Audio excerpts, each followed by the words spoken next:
On October 20th, 1986, Captain Alexander Kluyev was piloting a passenger plane that was about to descend down into a Russian airport for a layover. On board this plane were 94 occupants, including passengers and crew. And as the captain began going over in his mind the different steps he would need to follow to land this plane, he practically sighed with boredom. He had always thought life as a pilot would be exciting and interesting, but all he ever did were these short commercial flights around Russia, and they lacked any sort of thrill. In fact, the captain had flown this particular route so many times, he could practically do it in his sleep. And so as the captain was about to begin yet another boring descent to end yet another boring flight, he was suddenly struck with a very unexpected idea. And as he thought about it, he stopped what he was doing and he just turned to his co-pilot, whose name was Gennady Zernov, and he said, "Hey, Gennady, can I ask you something?" At the same time that Captain Alexander and Gennady were having this conversation up in the cockpit, down on the ground inside of that Russian airport where the captain was supposed to land,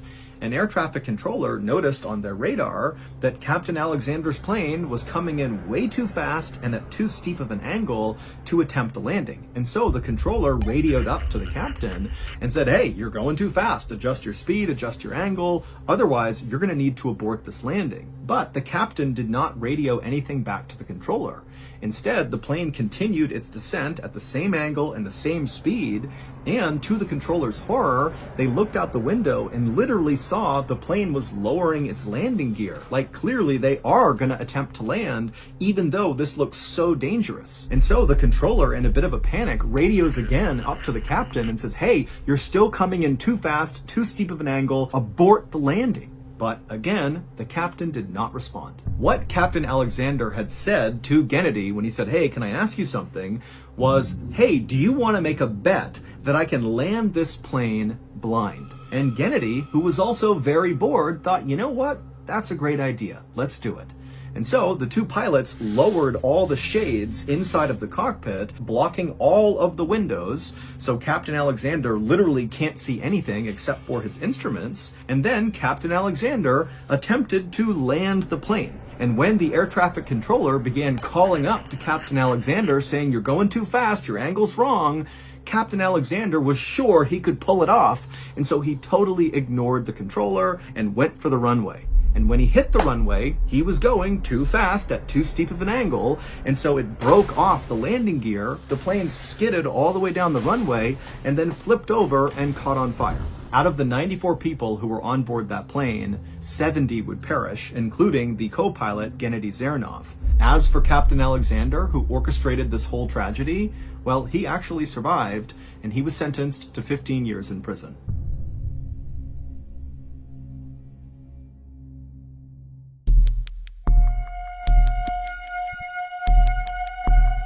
On August 23rd, 2013, inside of a little home in a Russian suburb, 8-year-old Maria Chelyasheva was hard at work at her kitchen table drawing a picture of a horse. Maria's parents had recently brought her to a farm where she was able to do some pony riding, and ever since then, she had become obsessed with horses and ponies. And so as Maria was hard at work on her drawing, her father, 42-year-old Mikhail, was right nearby at the kitchen stove dicing up onions, and as he did, his eyes were kind of watering from cutting the onions, and so he was making a show of turning around and looking at his daughter, pretending to cry, and Maria thought it was very funny. And then at some point, as Mikhail was doing this, he realized he was missing a key ingredient for the dinner he was preparing. So he kind of threw up his hands in exasperation, and then he yelled out into the house to his wife, "Hey, do we have any potatoes?" And from somewhere in the back of the house, Maria's mother called back, "Yes, we do. They're down in the cellar, but they're pretty old." And so Mikhail finished chopping his onions, he threw them into a hot pan, and then he walked out of the kitchen, poking Maria playfully as he walked by, and she kind of laughed at him. And then Maria watched as her father walked through the living room, past Maria's grandmother and brother, and he walked over to this door that was right at the beginning of this hallway, and that door led down into the cellar. And so Maria, she stopped for a moment and just watched as her dad opened the cellar door, began walking down the steps, and he shut the door behind him. And then Maria just went back to coloring in her horse. But after a few minutes, Maria started to smell something really bad, and she looked up and she saw the onions that were on the burner were starting to burn, and smoke was going up into the ceiling, and then suddenly the smoke alarm went off, and as this commotion is happening, Maria's grandmother runs into the kitchen and begins fanning the smoke. She turns off the burner and moves the onions, and then Maria's mother comes running into the kitchen, and she's seeing what's happening, and she's looking around. She doesn't see her husband, and so very frustratedly, she yells out, "Mikhail, you burned the onions. Come in and deal with this." But Mikhail was not on the first floor. He was still down in the cellar. And so Maria's mother knew that, and she was kind of annoyed that he was taking so long down there. And so after muttering something under her breath, she stormed out of the kitchen, walked over to the cellar door, opened it up, went downstairs, shutting the door behind her. Meanwhile, back in the kitchen, Maria's grandmother was now going through the burned onions, looking for any that were salvageable, and Maria had gone back to her horse drawing. But after about 5 minutes, it dawned on Maria that her parents had still not come out of the cellar yet, and it just felt like too much time had passed. They should be up by now. And so Maria stopped working on her picture and just stared down the hall at the cellar door. And at the same time, Maria's grandmother had stopped with the onions, and she too had come over and was watching from right next to Maria down the hall at the cellar door. Both of them just expecting the parents to emerge any second. But as the seconds ticked by, nobody emerged from the cellar.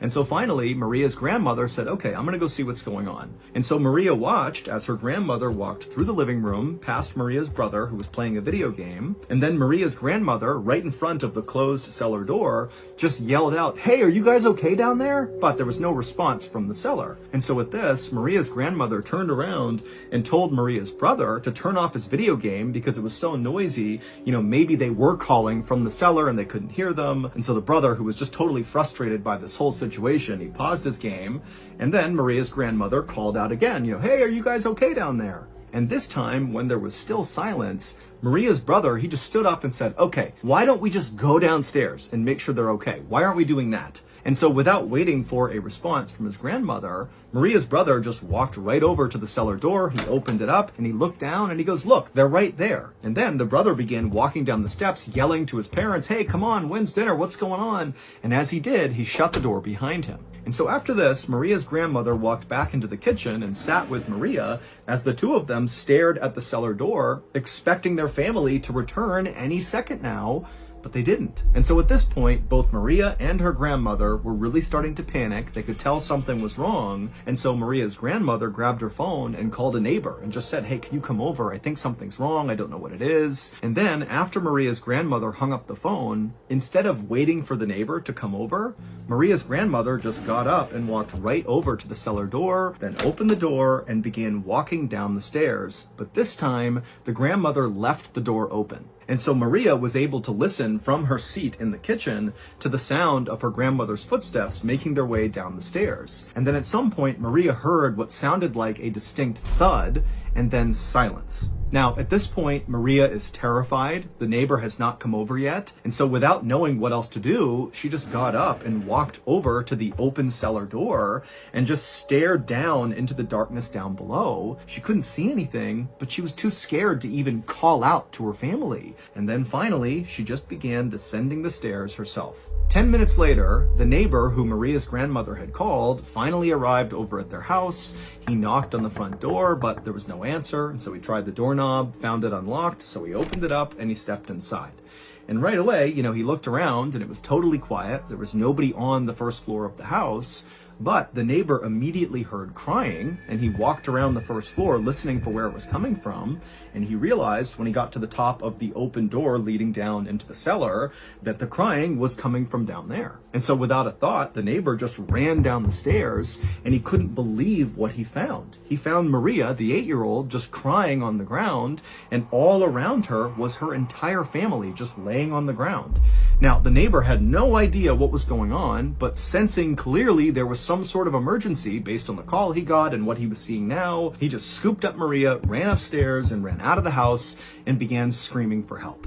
When help arrived, they would search the house and make their way down into the cellar, and they would discover that Maria's entire family, her grandmother, her brother, her parents, they were all dead. And what had killed them were the very potatoes that Mikhail had gone down to get. It would turn out Maria's mother was right when she warned Mikhail that the potatoes they had downstairs were very old. In fact, they were so old, they had begun to rot, and as they rotted, they produced this toxic fume that did not ventilate out of the cellar. The cellar was totally enclosed, there was no windows, and the family had this habit of always shutting the door whenever they went down into the cellar.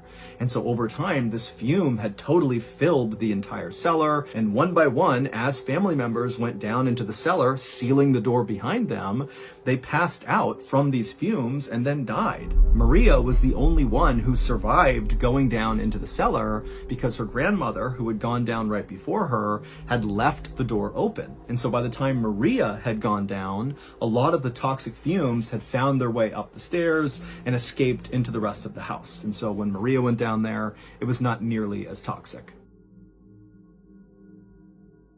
On December 7th, 1993, a pregnant woman named Diane Schaap sat inside of a hospital room in the city of Fulda, Germany, staring anxiously at the nurse who was doing her blood pressure. When the nurse was done, she would tell Diane that her blood pressure was still too high. And so Diane, she sighed, and she was pretty upset by this, but at the same time, she wasn't all that shocked. After all, Diane had come to the hospital because she thought something was wrong with her.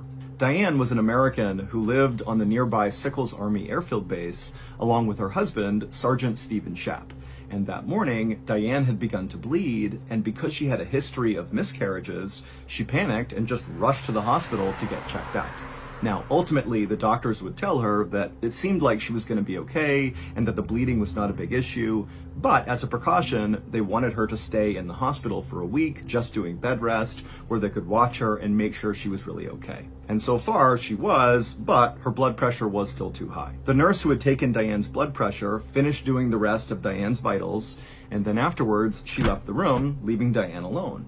And Diane, now, it's the first time she's been alone inside of her hospital room since she arrived, and suddenly she just felt so anxious about the whole situation. And so as she's laying in her bed, wondering if her pregnancy was really okay, she heard footsteps out in the hallway, and then suddenly her door busted open, and it was her husband, Stephen. And Stephen, his skin was pale, his eyes were red, he looked really upset, and he rushed into the room, and he kneeled down next to Diane's bed, and he took her hand, and he just said, how are you doing? It had been a really hard stretch lately for Diane and Stephen. Just a few months earlier, Diane had actually asked Stephen for a divorce because she felt like Stephen had grown distant and the love was just not there anymore in their relationship. As for Stephen, he didn't want the divorce. He felt like the relationship was still good, they still loved each other, but he understood Diane was clearly unhappy, and so he was very gentlemanly about this whole situation, and even went with Diane to the base's cleric, where they arranged for Diane to be sent back to the United States while Stephen stayed in Germany. But before Diane was able to make that move back home, she had discovered that she was pregnant. Now, Diane knew Stephen really wanted to reconcile and get back together, and especially now that he had found out she was pregnant, he really wanted them to get back together so he could be the dad. But Diane knew that just was not possible. Their relationship just didn't work, and so she needed to be firm, and so she actually squeezed Stephen's hand as he's sitting there right next to her, and she just said to him, even though he hadn't brought it up, she said, we can't get back together, even though I'm pregnant. It can't happen. But Stephen just kind of shook his head at her like he was not here for that reason. And he said, look, I just want to be your friend. Let me go back to your house. I'll gather up your things and bring them here to make your stay a little bit more comfortable. And so Diane, who wanted to tell Stephen, no, don't do that, I'm fine, she could just tell that he really wanted to help her. And so, kind of against her better judgment, Diane said, okay, Stephen, if you want to go back and get my stuff, I would really appreciate it. And at that, Stephen stood up and he gave Diane a long hug and said, I'll be right back. And then he turned and left the room. A few hours later, at around 5 p.m. that evening, the phone inside of Diane's room began to ring. And so Diane answered it, and it was her husband's best friend, Gregory Glover. And he was calling just to check in on Diane because he had heard she was in the hospital about some bleeding, and he wanted to make sure the baby was okay. And Diane would tell him that, it seems like everything's fine. And then after that, Gregory would tell Diane that he was really worried about Stephen. He said, this morning I had driven him to work, and all he did was pour his heart out to me about how he wanted to get back together with you. And I just want you to know that, he's really worked up about this. But before before Diane could even respond to Gregory, the phone just suddenly went dead. And so Diane, she held the phone out, kind of staring at it like, what's going on here? She put it back to her ear. She said Greg's name a few more times, but the line was just totally dead. And so Diane, she hung up the phone and figured Gregory would just call back. But 30 minutes went by and Gregory did not call back. And then out in the hallway, Diane began to hear running. And that running continued all the way up the hall and it stopped right outside of her door. And so she turned to face her door. The door flung open and what she saw caused Diane to just freeze in total shock. A few hours earlier, after Stephen had left Diane's hospital room, he had gone straight to her house to begin gathering things up for her. And so when he got there, he had a gym bag, which was made by a sports and athletic company called Head, and he had gone inside of her house and begun going around the rooms, gathering things she would want, and putting them in this bag. And at some point, Stephen made his way into Diane's bedroom, and suddenly he was just kind of overcome with sadness because he looked around the room and he saw there were still pictures up from their wedding day, and there was a card that was face down on the bedside table that he recognized, and just all of these different things he was seeing just suddenly made him feel so depressed about losing his marriage. And so Stephen, instead of continuing to gather up things for Diane, he just began pacing back and forth inside of her bedroom, thinking about ways he could potentially win Diane back. You know, maybe there was a gift he could give her or some sort of offering or gesture that would show her that he still loved her very much. And so as Stephen was thinking about this, he happened to glance down at his gym bag and suddenly he felt totally inspired, like he knew exactly what he needed to do. And so without another thought, Stephen grabbed something off of the mantelpiece inside of Diane's bedroom, he threw it inside of his gym bag, then he grabbed the bag and walked out of her house. Once Stephen was outside, he had a big smile on his face, he was even whistling as he walked, and he went down and he got into his car and he drove off. But instead of going to the hospital where Diane was, Stephen began driving in these weird loops all around Sickles Army Airfield Base, almost like he was going on a joyride. But as he was driving, Stephen was constantly scanning left and right, like he was looking for something. And then at some point, as he did one of his many loops, Stephen passed by the mess hall, the cafeteria, and he saw all the soldiers going in and out of this mess hall, and he thought, oh, that's where it will be. The thing I need is inside of there. And so Stephen, he parked his car, he got out, and he rushed inside of the mess hall. But after looking all around, he couldn't find the thing he wanted. And so frustrated, he turned and walked out of the mess hall.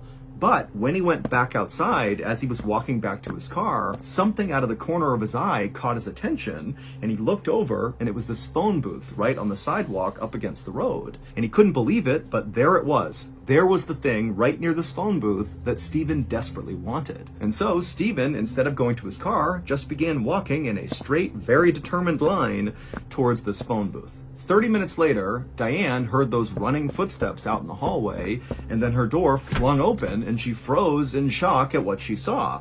Because what she saw was her husband, and he had this totally crazed look on his face, like he was smiling, but kind of deranged, and he was holding that Head gym bag. And he walked in holding the bag and just stared directly at Diane, and then he opened it up, he reached inside, and he pulled out his special gift, the thing he had been driving all around base for that he had found inside of that phone booth, and he walked up to Diane and he put it right in her face and said, look what I brought you, look. And by this point, Diane was screaming bloody murder. It would turn out when Stephen first arrived at Diane's hospital room that morning and he had knelt down and taken her hand and asked if she was okay, Diane had been very firm with him that they could still not get back together even though she was pregnant. Now, this was crushing news for Stephen because he did secretly hope that this baby would bring them back together, but what Diane told Stephen next was infinitely more crushing. She would say to Stephen that the real reason they could not get back together was because this baby was not his. Now, Stephen had initially taken this news pretty well and said to Diane, okay, I understand, at least let me go to your house and gather up some things for you and bring them back here so your stay at the hospital is a little bit more comfortable. And Diane had maybe been a little bit surprised at how well Stephen had taken this, and she said, okay, yeah, that would be great. And so Stephen had left the hospital, gone to Diane's house, he went into her room, and he began putting her things into that gym bag when suddenly he stopped because he noticed those pictures on the mantelpiece of their wedding day, and it was just kind of crushing to realize that his marriage really was over. And then, before he went back to packing, he happened to glance over at the bedside table, and he noticed a card face down on that table. Now, at first, Stephen actually didn't really react to this card because he knew who had given it it to Diane. It was just a friend of hers, and the card was kind of meaningless. It was just a card to celebrate their friendship. But then Stephen's suddenly thinking to himself, wait a minute. This person, this friend of Diane's, gives her cards all the time. And this person is always coming over to say hi to Diane. And this person's always complimenting Diane and telling me how great Diane is. And it was like suddenly everything just kind of fell into place for Stephen. And he realized this so-called friend of Diane's was much more than that. This friend was Diane's lover and very likely the father of her unborn child. And who was this friend of Diane's? Well, none other than Stephen's very best friend, Gregory Glover. The same Gregory Glover that Stephen just that morning had poured his heart out to on the ride to work, telling Gregory how much he missed his wife and how much he wanted to reconcile. And Gregory's advice to Stephen had been, well, I know you're hurting, but you really need to let this go. You need to let the divorce happen and just move on with your life. And now Stephen realized that Gregory wanted Stephen to end his relationship with his wife so Gregory could have a relationship with Diane. And so Stephen felt unbelievably betrayed. And that was when he decided to get a gift for Diane. And so he grabbed a knife that was on the mantelpiece inside of Diane's bedroom. He threw it inside of his gym bag. He got in his car and he began driving around the base looking for Gregory. And after Stephen had gone into the mess hall and then come back out again, he had spotted Gregory on the phone inside of that phone booth. And Stephen had immediately run over, opened it up, grabbed Gregory, pulled him out, and begun stabbing him. Now, Stephen didn't know this, but at the time he attacked Greg was literally on the phone with Diane. And so when that call suddenly dropped and Diane expected Gregory to call her back, well, their call really hadn't dropped. It was just that Gregory had been pulled away and was being attacked. Gregory, who was totally caught off guard, tried his best to defend himself against Stephen, but Stephen was just crazed and he kept hacking away until finally Gregory had stopped moving. And then at some point, Stephen stood up and kind of caught his breath and he's looking around at all these onlookers who can't believe what they're seeing. And Stephen said, I'm sorry. He grabbed some things off the ground, put them inside of his head bag, and then he took the bag, he ran to his car, drove to the hospital, ran through the hospital to Diane's room. He flung the door open and Diane is shocked to see him. And Stephen walks in with this crazed look on his face and he holds up the bag, he unzips it and pulls out Gregory's severed head. And he holds it right in front of Diane and says, look what I brought you, look. And he placed it down right on the bedside table, looking directly at Diane. And so Diane began screaming and people began rushing into the room. Meanwhile, Stephen just sat in the corner calmly, waiting to be arrested. Ultimately, Stephen would be tried by a military court and he would be sentenced to life in prison. On January 20th, 1999, 28-year-old John Helbel sat at a table in his trailer home in the small town of North Liberty, Iowa, staring down at a gun. But this was not just any gun. This was a classic old revolver from the 1950s that had seen better days, and so John was intent on restoring it to its former glory. So he picked up a gunsmith screwdriver, which is a small screwdriver with a hollow ground tip, and slowly began taking pieces of the revolver apart. Then, once he had done that, he began cleaning the pieces and removing rust that had collected over the years. John knew restoring a gun like this, at least restoring it the right way, would be slow, painstaking work, and that's actually one of the reasons he loved doing it so much. John had a collection of over 40 classic and customized guns, and when he was working on them, it felt like the rest of the world just disappeared. Somebody could be in the room with him, and he'd forget they were even there. That's how focused he'd become on restoration projects. And staying focused had not always been easy for John. Not long after he had graduated high school and enrolled in college, about 10 years earlier, John had gotten involved with drugs, both as a user and also as a dealer. He was frenetic and all over the place, and so drugs had just caused him a lot of problems. He'd had run-ins with the police, and he'd struggled to hold down a job. But over the last couple of years, he'd really tried to make some changes in his life, and that's where restoring and customizing guns came in. It wasn't really about selling them for money. Instead, it was about having an interest in something that he was really good at, and also that helped him stay calm. It was also something he could do entirely by himself, and John loved being on his own, to the point that some people called him a recluse. He had a small circle of friends and family, but he was known to go days at a time without seeing or calling any of them. Back at the table in his trailer, John looked down at the work that he'd already done on this revolver, and he smiled. It It would still take him several more hours, maybe even another full day, to get the gun looking as good as new, but he could already see a huge difference. Still, he figured it was time to stop for now. Because he heard his dog, a 3-year-old black and white Siberian Husky mix named Keisha, barking from the front room of the trailer. That meant she wanted food. And as far as John was concerned, whatever Keisha wanted, she got. John stood up, carefully put the pieces of the gun back in its case, and went to the sink to wash his hands. Then he poured some dog food into a bowl on the floor, and Keisha came running, and John crouched down, scratching behind her ears and talking to her like she was his best friend. Because in reality, she was. In fact, everyone who knew John said he treated Keisha like she was his child. She went with him almost everywhere he went when he left the house, and there were long stretches of time when Keisha was actually the only other living thing that John interacted with. As Keisha ate the food in her bowl, John walked over to a small refrigerator and grabbed a slice of cold pizza. He ripped off a small piece of it, and immediately Keisha turned from her bowl, jumped on top of him, and devoured the human food that John always gave her as an extra treat. When Keisha was done eating the pizza, John walked to a small room at the back of his trailer. This is where he kept his gun collection in several different gun boxes. He opened up a polished wooden box, looking for a spot to put his current project when it was done. And as soon as he did, his face just lit up. Because in this box, he saw his prized possession, a Colt 45 Gold Cup semi-automatic pistol. This was a high-end weapon known for its accuracy and very unique design. And John had customized it further with gold screws and gold flourishes, and he was very proud of the work he had done. Other than his dog and his mom, John said this gun was maybe the most important thing to him in the whole world. John closed the gun box, excited he'd be adding a new piece to the collection soon. Later that night, after taking Keisha for a walk, John sat down at his recliner in the cramped front room of the trailer, and Keisha immediately curled up at his feet. John turned on the TV, and it didn't take long before he had drifted off to sleep. And a few minutes later, he was already sleeping so deeply that he didn't hear the sound of footsteps creaking slowly across the trailer floor.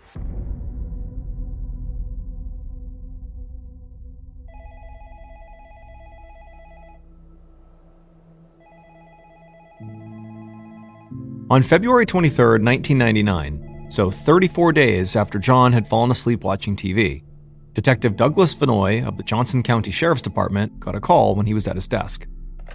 Detective Vanoy heard a woman's voice on the other end, and he could tell right away that she was quite upset. Vanoy asked her how he could help, and the woman told him that she was concerned because she hadn't seen or heard from her son, John Helble, in over a month. This took Detective Vanoy by surprise. He assumed John's mom was calling to file a missing persons report, but people usually did that when they hadn't heard from a loved one in maybe a few days at the most. So he asked John's mom why she had waited so long to call, and she told him that her son liked keeping to himself, and in fact, it really wasn't unusual for him to go, a week, even 2 at a time, without talking to any of his friends or family. But now it had been over a month, and she'd called him several times, and she hadn't heard back. But she told the detective that she actually did not want to file a missing persons report. Instead, she was hoping the police would meet her at John's trailer to basically go check on him and make sure he was okay. She just had sort of a sinking feeling about this and didn't want to go in there alone. I mean, she figured her son was probably fine, but she just wanted to know for sure, and she just wanted some other people there with her. Vanoy said that was fine. Then he got the address of the trailer and told her he would meet her there. After that, Vanoy hung up and headed out to his car with a deputy. And as he began to drive, the detective thought to himself that no matter what John's mom had said about her son very likely being fine, well, if she's asked the police to join her at the trailer to go inside and take a look, that actually indicates that she must be really worried. A few minutes later, Detective Vanoy and the deputy drove through North Liberty's downtown, and it looked like something from another time, like the shops and restaurants lining the main road had been there forever. Vanoy drove a couple more miles past a stretch of farmland and soon arrived at the Holiday Mobile Home Park that had over 200 trailer homes spread out across acres of land. Vanoy headed down a dirt road through the park that had snow piled up on either side, and after a few minutes, he and the deputy arrived at John's trailer. And right away, they saw John's mom, along with a mobile home park employee waiting for them. They also saw a blue van parked on the dirt drive in front of the trailer. The officers stepped outside of the car. Vanoy thought it was cold, but nothing too bad. It was sort of a typical Iowa winter day, with temperatures a bit over 20 degrees Fahrenheit. John's mom introduced herself and told the detective that she and this employee had actually already tried opening the door, but they found it was locked. And also, nobody was responding from the inside. Vinoy told them, okay, stand back so I can break the door down. But John's mom asked him not to do that. If John really was fine, she didn't want to damage his trailer for nothing. At that point, the employee pointed the officers to a window on John's trailer that would be large enough for them to climb through. Vinoy put on his gloves and checked the window, and he found it was locked, but it was pretty flimsy, and so he managed to pull it open without doing any damage and without much trouble. But as soon as the window was open, Vinoy instantly threw his hands up over his nose and mouth to block the horrific smell coming from the inside. He stepped back and caught his breath, and then told John's mom not to come over there. Then, Vinoy and the deputy kind of braced themselves and went forward and climbed in through the window. Once they got inside, the smell got 10 times worse, and they also immediately saw something strange in the front room of the trailer. There, in the recliner, something large had been completely covered by a blanket. Vinoy held his breath and slowly approached the recliner. He reached out and pulled down the blanket, and right away he kind of flinched. Vinoy was an experienced cop, but he'd never seen anything like this. Sitting upright in the chair was the body of a dead man that had already clearly begun to decompose. However, as gruesome as it was, the man did not appear to have any injuries. It sort of looked like he had fallen asleep and just never woken up again.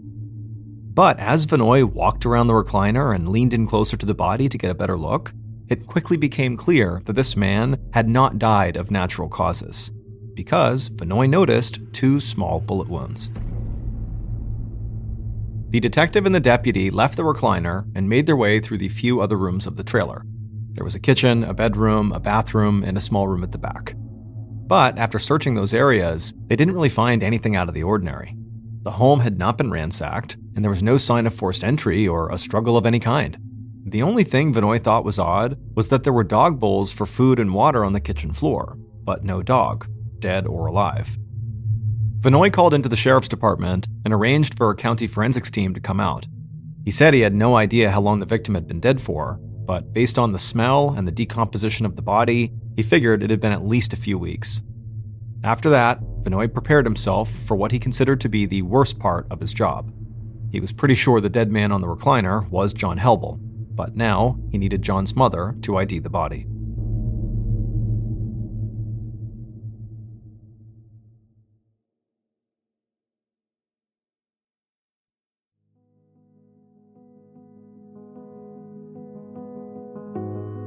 Minutes later, John's mother stood in the trailer, fighting back tears.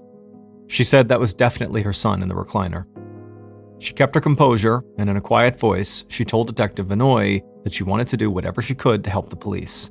She said outright that John had not always been perfect. He'd struggled with drugs and had run-ins with the law, but he was a good person, and he always tried to help the people he loved. Vinoy told her he would do everything that he could to bring her and her son justice. He also told her that he knew how difficult it was for her to be here in this trailer right now. But he needed to know if there was anything in the trailer that looked sort of out of place to her. And John's mom didn't hesitate. She said John's dog, Keisha, was missing, and that he loved that dog possibly more than anything else in the world. The deputy took notes on Keisha's breed and appearance. Then Detective Vinoy walked with John's mom through the trailer and asked if there was anything else that stood out. John's mom went through the kitchen and into the small back room, and after looking around for a moment, she turned to Vinoy and said something else was off here.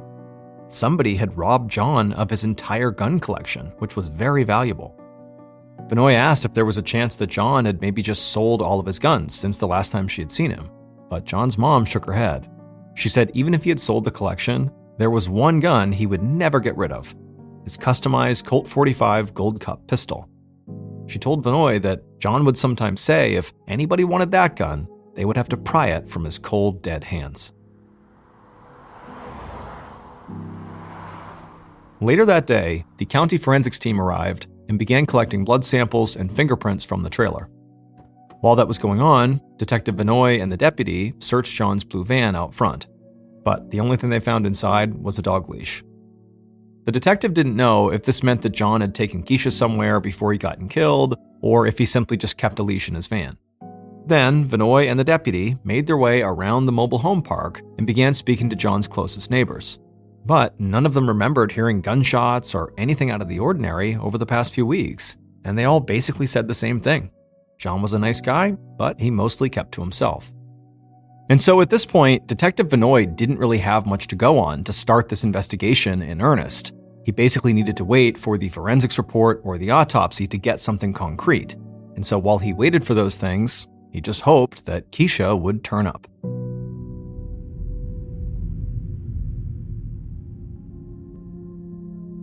On Friday, February 26th, so 3 days after John's body was discovered, Keisha had still not shown up. However, Vinoy did now have a copy of the autopsy and the forensics report. Unfortunately, though, neither of them gave him very much to go on. The autopsy concluded that John had been killed with a .22 caliber pistol, and Vinoy knew that a lot of .22s don't make very much noise, so that could explain why none of the neighbors heard anything.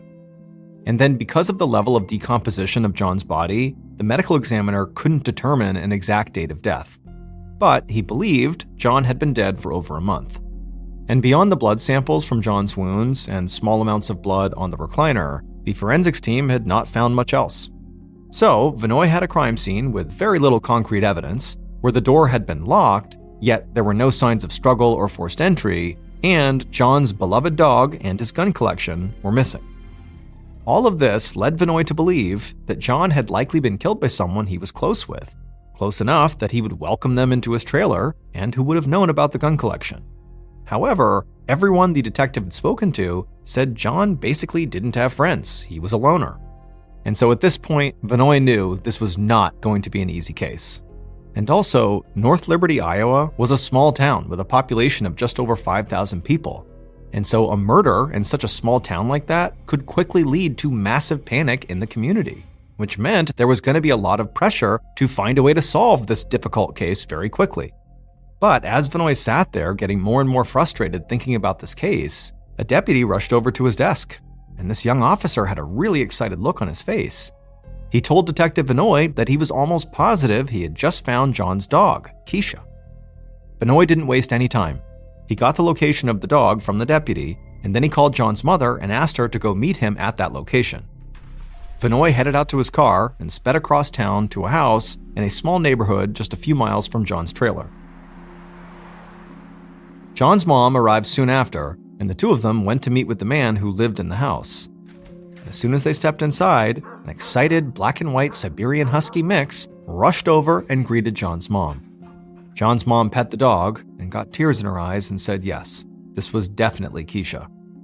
Detective Vinoy asked the man how he had come to find Keisha, and the man told him he actually found Keisha over a month ago. It was after midnight on January 21st. He said he remembered this specific date because the whole thing was just so odd. He said he had come home that night and saw the dog standing in the middle of the street right near his house. The dog didn't have any tags, and the man didn't recognize her from the neighborhood. But what had really stood out to him was that the dog, despite being out in the elements, was totally clean, like immaculately clean. This seemed really weird to Vinoy too. I mean, it was winter in Iowa. The ground was covered in snow, and the dirt roads outside of town, like where he was describing finding her, were soaking wet and muddy. If Keisha had gotten out of her trailer and wandered a few miles to this location, her fur almost certainly would have been a mess. Now, this story to Vinoy did seem sort of far-fetched, but at the same time, he really had no reason to doubt this guy. I mean, he seemed like he was being very truthful and forthcoming about how this dog came to be in his possession. And so for now, Vinoy decided he would just simply believe him, and he would operate on what this guy was saying. Which meant, if this is really how Keisha was found, well then either John's killer or an accomplice of the killer must have driven Keisha here and left her right here on the street. Otherwise, how else could she be so clean?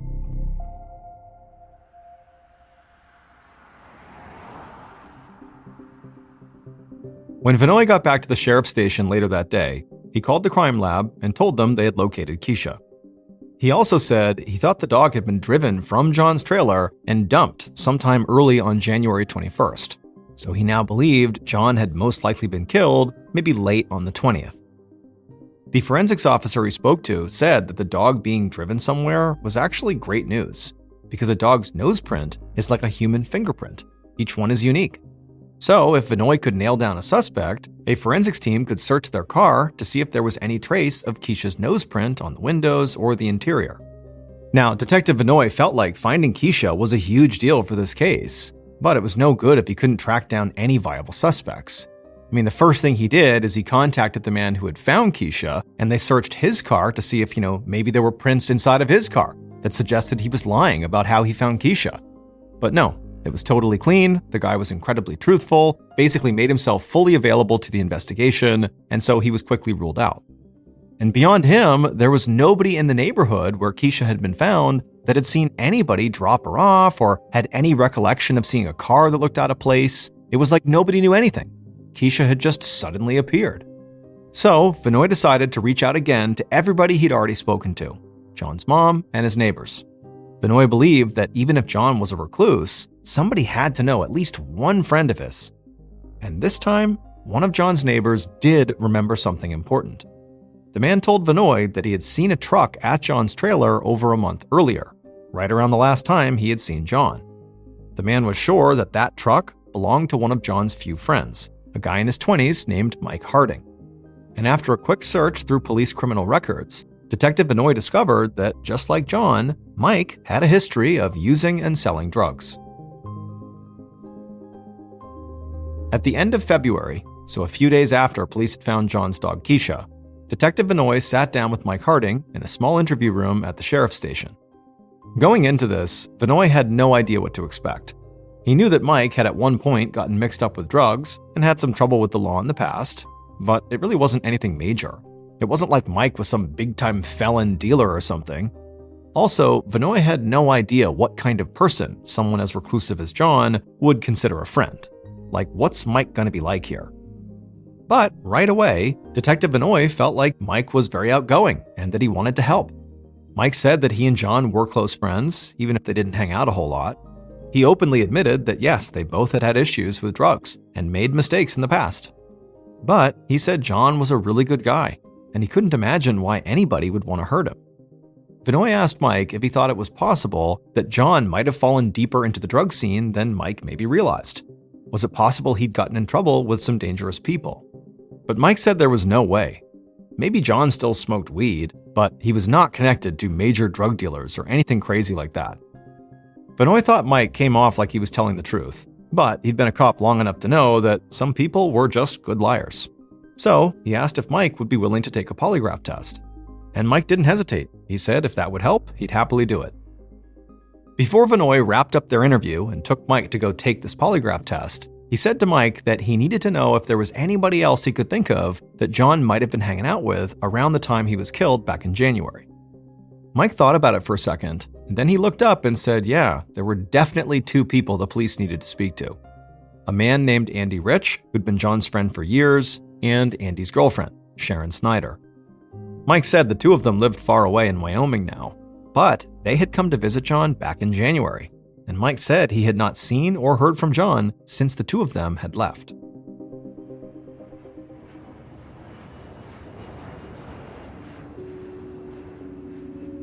In early March, so just a few days after his interview with Mike, Detective Vinoy left the small town of Northern Liberty, Iowa, and flew about 1,000 miles away to another small town called Graybull, Wyoming. And after meeting with local police there, Vinoy caught a huge break. Local police were already in the process of securing a search warrant for Andy and his girlfriend's residence, connected to an unrelated drug investigation. So after they got that warrant, which was very quick, Vinoy simply accompanied them when they executed the search on the residence. And as soon as the door opened up, Vinoy got a look at Andy and Sharon, and the first thing he noticed was that they seemed a lot older than John. John was 28, and Andy and Sharon appeared to at least be in their 40s. He could also tell that they were totally panicked by the police being there. As the search was going on, Vinoy pulled Andy and Sharon aside and began speaking to them. And during this conversation, Andy would tell Vinoy that, yes, he and Sharon had driven to Iowa back in January, and that he, Andy, had visited John on his own after dropping Sharon off at another friend's house in a nearby town.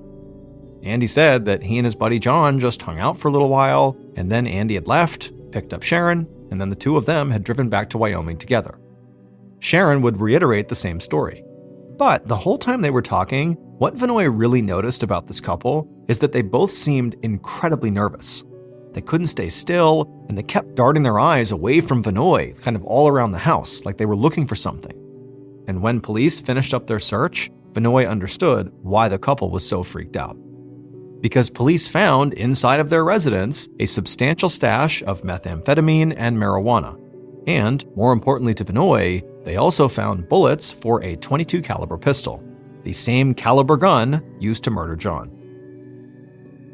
The local police began to deal with the drugs they had found. They also bagged up those bullets so they could run some more tests on them to determine if they were the same kind of .22 caliber rounds that had killed John.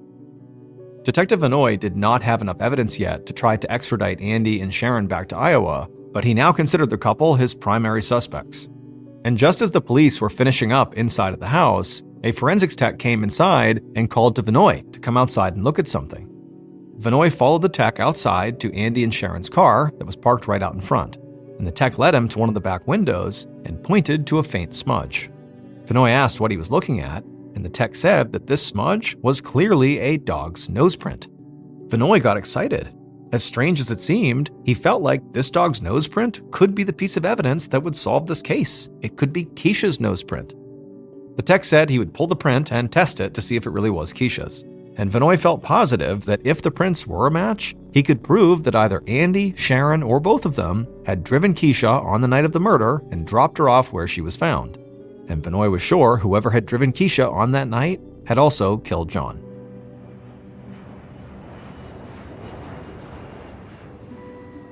The following day, Detective Vinoy was back in Iowa, feeling confident that his trip to Wyoming would soon pay off in a huge way. But over the next several weeks, as test results started to come in from the crime lab in Wyoming, any excitement he had felt had quickly disappeared. Because the bullets that had been found at Andy and Sharon's place did not match the type of bullets that had killed John. They were the same caliber, but a totally different design. On top of that, the dog's nose print taken from Andy and Sharon's car window was not as complete as they had hoped, so the lab couldn't say one way or the other if it actually matched Keisha's nose. And then also, John's friend Mike had passed his polygraph test. Vinoy knew polygraphs were by no means 100% accurate, but all of a sudden, it was like Vinoy was back to having no clear-cut evidence that pointed to anyone. Vinoy continued to try to track down anybody else who might have been close to John, or who could at least point him in the right direction, but what everybody had already said about John proved to be true. He just wasn't that close to very many people. While Vinoy had hoped John's beloved dog Keisha might be the key to solving this case, he now felt like he had to try going in a totally new direction here. So he decided to focus on the one thing other than Keisha and his mother that everybody said John truly loved, and that was his customized Colt 45 Gold Cup pistol. Since John had added his own specific touches to this gun, like the gold screws and the gold accents, Vinoy hoped that would make it easier to track it down, because it was very unique. And so Vinoy reached out to numerous law enforcement agencies, local, state, and federal, along with gun stores and pawn shops all across the country, in the hope that somebody would have spotted this prized gun. But this extensive search came up empty.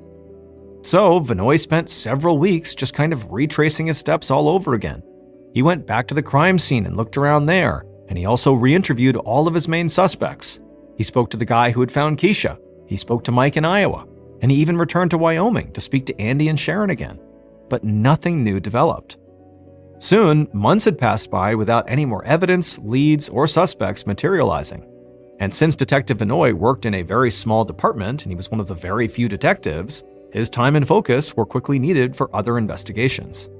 But Vinoy never fully abandoned John's case, and he continued his search for the gold-accented gun. But it just no longer could be his only priority. And over time, despite his efforts, Vinoy began to worry that John's murder might never be solved.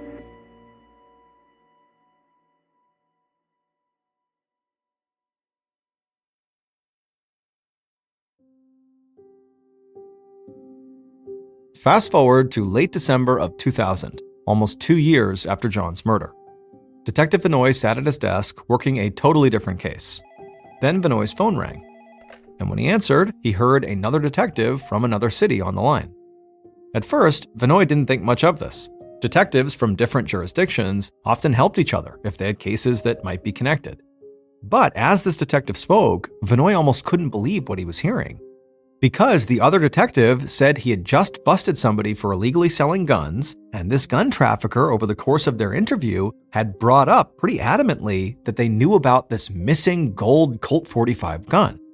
Now, this detective didn't really know what they were talking about, but they had looked into it and discovered that Detective Vinoy was in the middle of looking into a murder case that involved a missing gold Colt 45.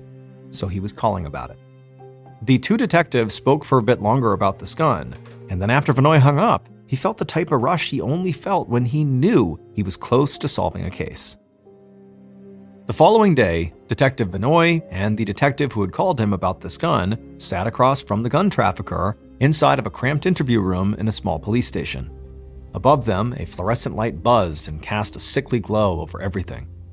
The room just felt tense, and the gun trafficker kept looking back and forth like somebody outside might be watching or listening. But Vinoy and this other detective did their best to keep things as calm as they could, and they explained that any information that led to a murder getting solved would be greatly appreciated by the police and the courts.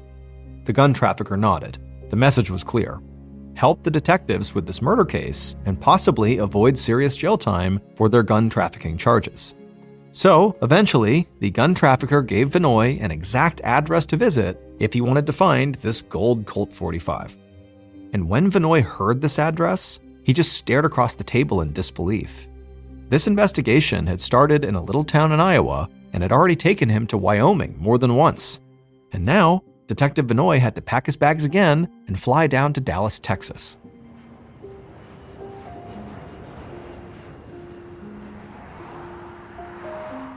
A few days later, Vinoy and several members of the Dallas Police Department went to the address Vinoy had gotten from the gun trafficker. And there, they met with the man who had supposedly purchased this gold Colt 45 gun. The man was cooperative, but he quickly told them that he actually didn't have the gun anymore. He said he had sold it months ago and had no idea where it was now. After hearing this, Vinoy felt totally defeated, like this trip had been a complete waste of time. But then the man said he actually still had the box that the gold gun had been in when he had bought it. It was a really nice box, so he had kept it for himself. The man went inside and got this box, and when he handed it over, Vinoy looked inside and saw there was a handwritten note. And on this note was a description of the gun that had been sold, and it included all the customizations that had been made to it. And that description absolutely matched John's precious Colt 45. Vinoy thought maybe he could use a handwriting expert to try to prove John had written this note and that the gun that had been sold to this man in Texas was in fact John's gun. But in truth, Vinoy had really hoped that there would be something more definitive here in Texas to connect this gun sale directly to John's killer, whoever it was. And as Vinoy was starting to lose hope that any evidence would come from this trip, he decided to look inside of a small ammunition box that was inside of the actual gun box. And at first, once he looked inside of this small ammo box, it didn't look like there was anything useful inside, just some bullets that may or may not have been used for John's customized gun. But before Vinoy closed the ammunition box, something caught the light, and he stared at it for a second. He waved over another officer, and the two of them just looked at this strange small object in the bottom corner of this small ammo box. Eventually, Vinoy reached in and just lifted up the small ammo box and held it up to the sun to kind of illuminate it with the light. And when he did, he felt like he had just hit a massive jackpot. Because, with this light coming through the box, he could clearly see there was a long strand of white hair tucked inside of this box. And Vinoy felt very confident this hair belonged to a dog. With help from Dallas police, Detective Vinoy collected this piece of hair from the ammunition box and shipped it directly to a woman in California who was one of the few veterinary forensic experts in the country. Using this sample, she was able to run a series of tests, and she determined there was a strong chance that the hair that was found was from the same type of Siberian Husky mix as John's dog, Keisha. As far as Vinoy was concerned, there was no way this was just a big coincidence. So, after getting those results, he was sure that whoever had sold the gun to the man in Dallas was the same person who had dropped off Keisha in the neighborhood where she had been found. And armed with this new evidence, Detective Vinoy and his team tracked down the person who had sold the gun in Texas. And after 2 years, they finally knew who had killed John. Based on the dog hair tests, evidence found at the crime scene, and interviews conducted throughout the investigation, the following is a reconstruction of what police believe happened to John Helble on the night he was killed, January 20th, 1999.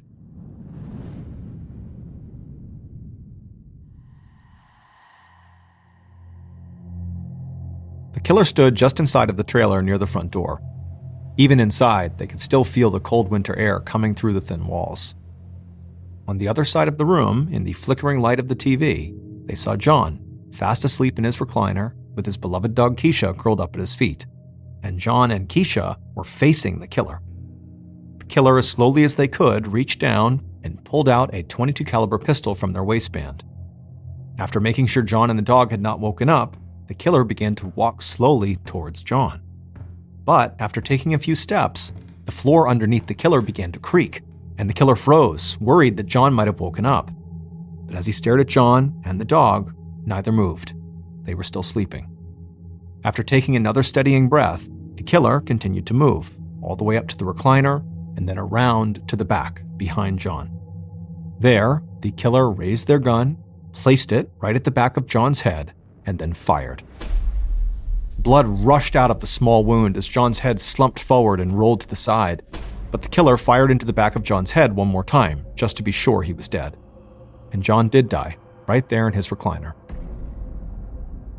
The killer began to walk back around the chair, but now Keisha was awake, and she was growling. The killer tried to calm the dog down, but she began barking. And the more the killer tried to keep her quiet, the louder Keisha got. The killer thought about shooting the dog, but they just couldn't bring themselves to do it. Instead, they put the gun back in their waistband, rushed to the kitchen, and grabbed the dog leash that was laying on the counter. The killer then put the leash on Keisha, grabbed John's keys that were nearby, and led the dog out to John's blue van.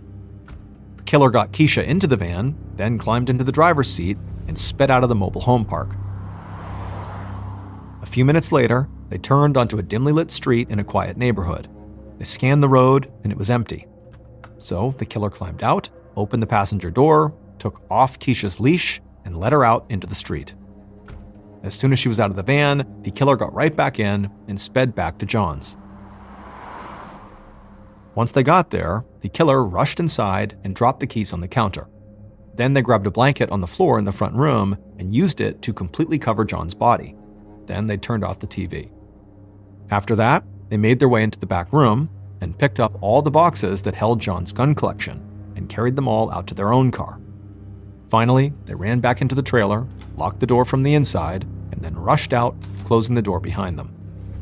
The killer got into their car, drove a few miles, picked up their girlfriend, and then began the 1,000-mile drive back to Wyoming.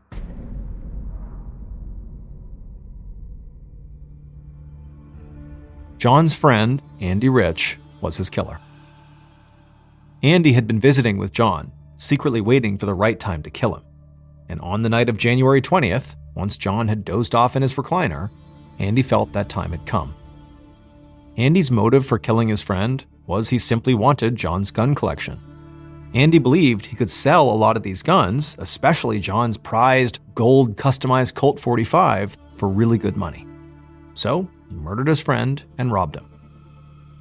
Detective Vinoy actually suspected Andy and his girlfriend Sharon from the moment he met them in Wyoming. Andy had been at John's residence around the time of the murder. The couple had those .22 caliber bullets in their home, and they had that dog's nose print found on the window of their car. But of course, none of that evidence actually panned out, and so Vinoy had nothing tying either of them directly to the murder. But all of that changed almost 2 years later when Vinoy received that call about the gun trafficker who'd gotten busted for selling guns. It would turn out the detective who had called Vinoy was in Wyoming, and the gun trafficker was Andy's girlfriend Sharon, and Sharon was finally ready to come clean. Vinoy went back to Wyoming to interview Sharon, and she would tell him that she had lied to him during the initial investigation because she was terrified of her boyfriend Andy. She claimed she had no idea that John was dead when Andy had picked her up at her friend's house in Iowa and they had driven back to Wyoming. But she now admitted that soon after they had gotten home from that trip, Andy told her he was now magically in possession of John's favorite gun, the gold Colt 45, and that also Andy was going to be driving down to Texas to meet with a buyer who wanted to buy this gun. and he told Sharon exactly where this buyer lived. By the time Detective Vinoy visited Dallas to go speak to this buyer, he was sure Andy was the murderer. He just needed proof to bolster his case. And that proof came from the dog hair that was found inside of the ammunition box inside of the gun case. Now, Vinoy never actually found John's prized golden gun, but he did have that handwritten note that had been found inside of the gun box. And a handwriting expert would confirm that the writing matched John's. And so, with Sharon's story and the evidence Vinoy found in Texas, he went back to Wyoming and he confronted Andy. And Andy eventually confessed to the murder, simply saying, "I shot John and took his guns." The weapons charges against Sharon got dropped, and she was only given probation for the drugs found inside of her home. Sharon said she was glad that Andy left Keisha alive, but she never actually understood why he'd done it. She said he'd hated that dog, but for some reason, he just couldn't bring himself to harm her. And so it was that decision that ultimately connected him to the murder. After his confession, Andy took a plea deal and was sentenced to 35 years in prison. He was released on parole in 2020.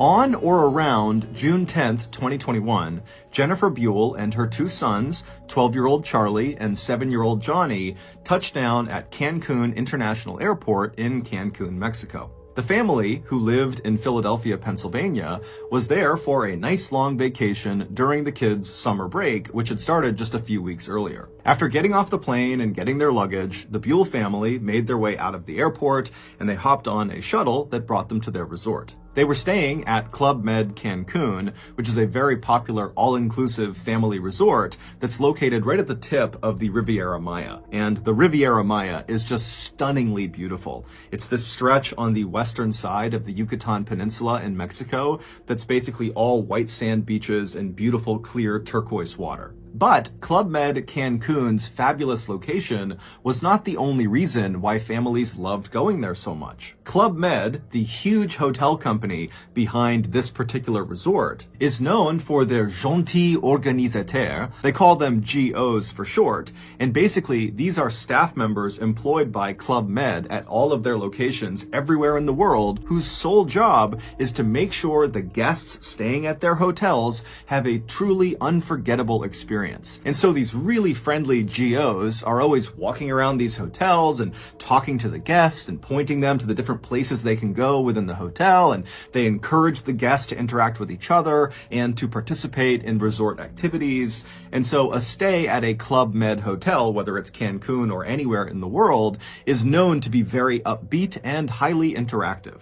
So Jennifer and her two sons, they get off the shuttle at Club Med Cancun, they go inside, they get checked in, they make their way to their room, they drop their bags, and then they head out to explore the hotel. And pretty much right away, there were GOs all over the place coming up to welcome them to the hotel and pointing them to the best restaurants, the best places to go swimming, and what activities were coming up that night, and what to look forward to that week. And right away, what stood out to the Buell family, specifically Charlie and Johnny, was the kids club / teens club. Basically, the GOs organized really fun games and activities just for the kids, depending on what age they were. And so this was really appealing to Charlie and Johnny to go play with other kids. And it was appealing to Jennifer because this would mean she could go off and actually relax because she would have childcare. So, starting that first night and over the next week they were in Cancun, Jennifer made sure they always were around the resort so that the boys could just take off and go hang out with this kids club, teen club whenever they wanted. And so the routine that the Buell family adopted over the course of their vacation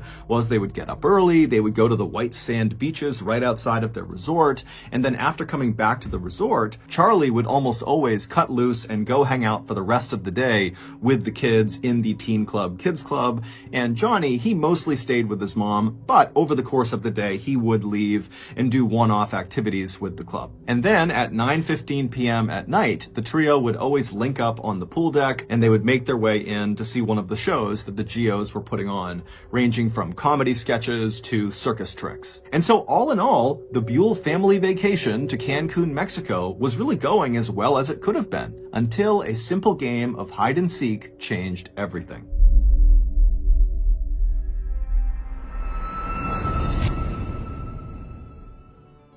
Today's video is sponsored by Rocket Money, formerly Truebill. When you become an adult, two things always happen. Number one, you immediately develop flu-like symptoms and they never really go away. And two, you sign up at the 400,000 yen annual subscription level to swearatawalrus.com, the beloved company that allows people to scream obscenities right at walruses' stupid faces, either in person or on a Zoom call. And while, of course, really giving it to a walrus is totally exhilarating, it is a fleeting pleasure. After all, studies have shown the average adult only cusses out 2.3 walrus before moving on to swearing at other animals like the ancient Egyptian Sphinx or various sea serpents. But the problem is, when we all inevitably fall out of love with swearatawalrus.com, we often, me included, forget to cancel our costly subscription. And this is why I signed up for Rocket Money. Rocket Money is the all-in-one finance platform that helps you save more and spend less. They do this in a variety of ways, including renegotiating your bills, from your internet service bills to your cable and phone bills. Rocket Money will alert you of important changes that impact your credit score, and they will give you insights to improve it. And most importantly, Rocket Money will scan the internet for all those random subscriptions you've forgotten about, like swearatawalrus.com, and they will cancel them for you. So, if you like berating walruses and not losing money, then Rocket Money is for you. To save more and spend less, join the 3.4 million members using Rocket Money. And I got the hookup. Go to rocketmoney.com/MrBallen or click the link in the description below. That's rocketmoney.com/MrBallen to get started for free. Okay, back to the story.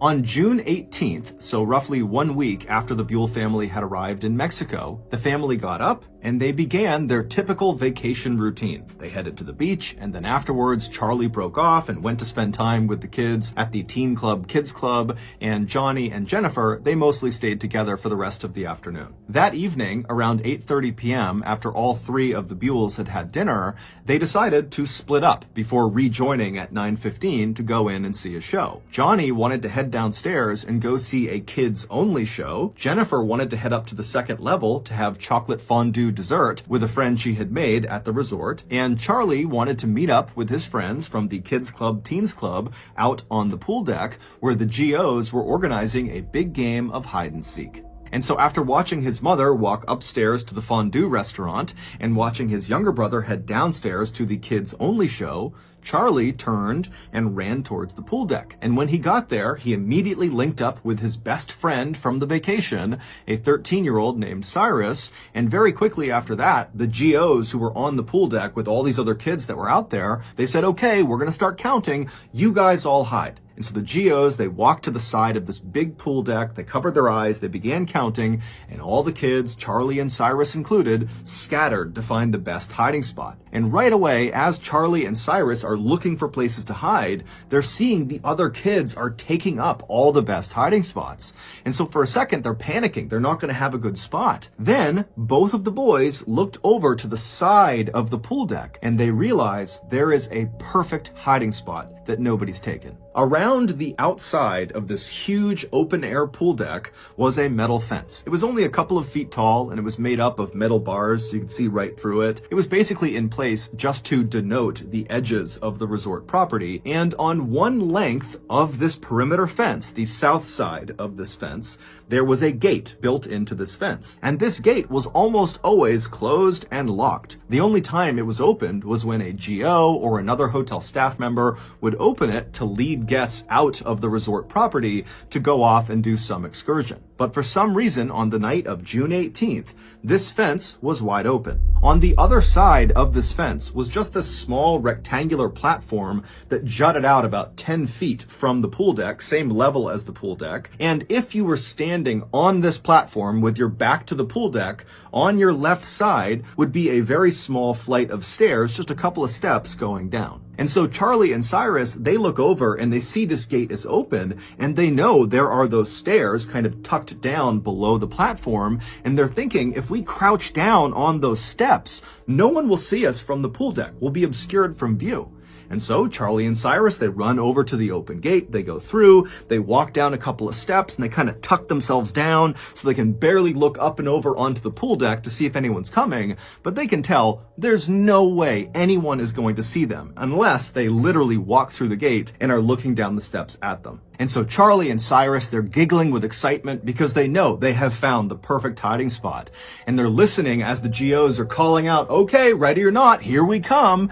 And after a couple of minutes, they're hearing the sound of the GOs finding all the other kids all over the pool deck. You know, there were some really good hiding spots, but eventually all the kids are found except for Charlie and Cyrus. And so Charlie and Cyrus, they start looking at each other and they're really excited about this, but they know no one's going to find them. But right before Cyrus and Charlie stood up and revealed themselves, Cyrus happened to notice there was a hose, like a garden hose, that was draped down the steps that they were on, and for some reason, the water was turned on. And so Cyrus grabbed the hose, and as he stood up, turning away from Charlie, he began spraying the water onto the pool deck, onto the GOs and all the kids who didn't know where they were. And so everybody on the pool deck is suddenly laughing and running away from the water. It's totally chaos, and Cyrus thinks it's hysterical. He's still just spraying everybody down. And then at some point, Cyrus stops and turns to see what Charlie's reaction is to this absolute bedlam that he's created on the pool deck. But when Cyrus turns around, Charlie's not there.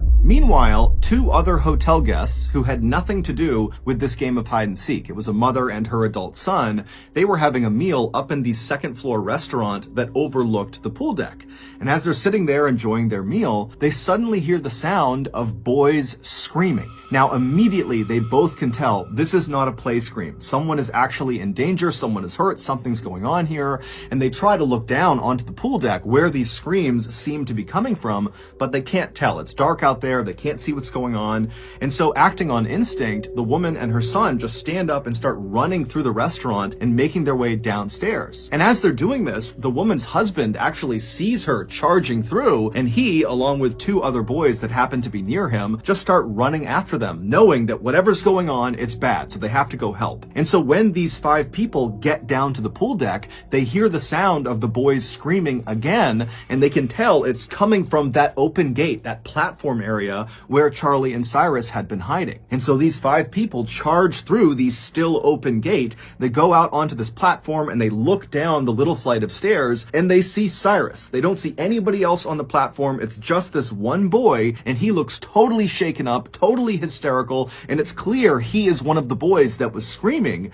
And then before they could even ask him what was going on, they hear a sound coming from somewhere below the steps, and they all turn, and literally out of the darkness, Charlie just suddenly emerges, and he looks up at the adults and just says in a very calm voice, "Save me, save me." This normally completely off-limits, fenced-off platform that jutted out past the pool deck where the boys were hiding, that was actually a dock that sat over a swampy lagoon, and underneath that dock was a nest of crocodiles. And when Cyrus and Charlie were on that lower step, the crocodiles had noticed them, and when Cyrus had stood up and begun spraying the water onto the pool deck, one of those crocodiles, a 13-foot monster, had come out of the water, turned around, and literally leapt up onto those steps, bit Charlie by the leg, and pulled him into the water. The screams that woman and her son had heard while they were in that restaurant were Cyrus's and Charlie's, because initially when Charlie was pulled into the water, he didn't go directly under. And so Cyrus had managed to grab onto Charlie's arms,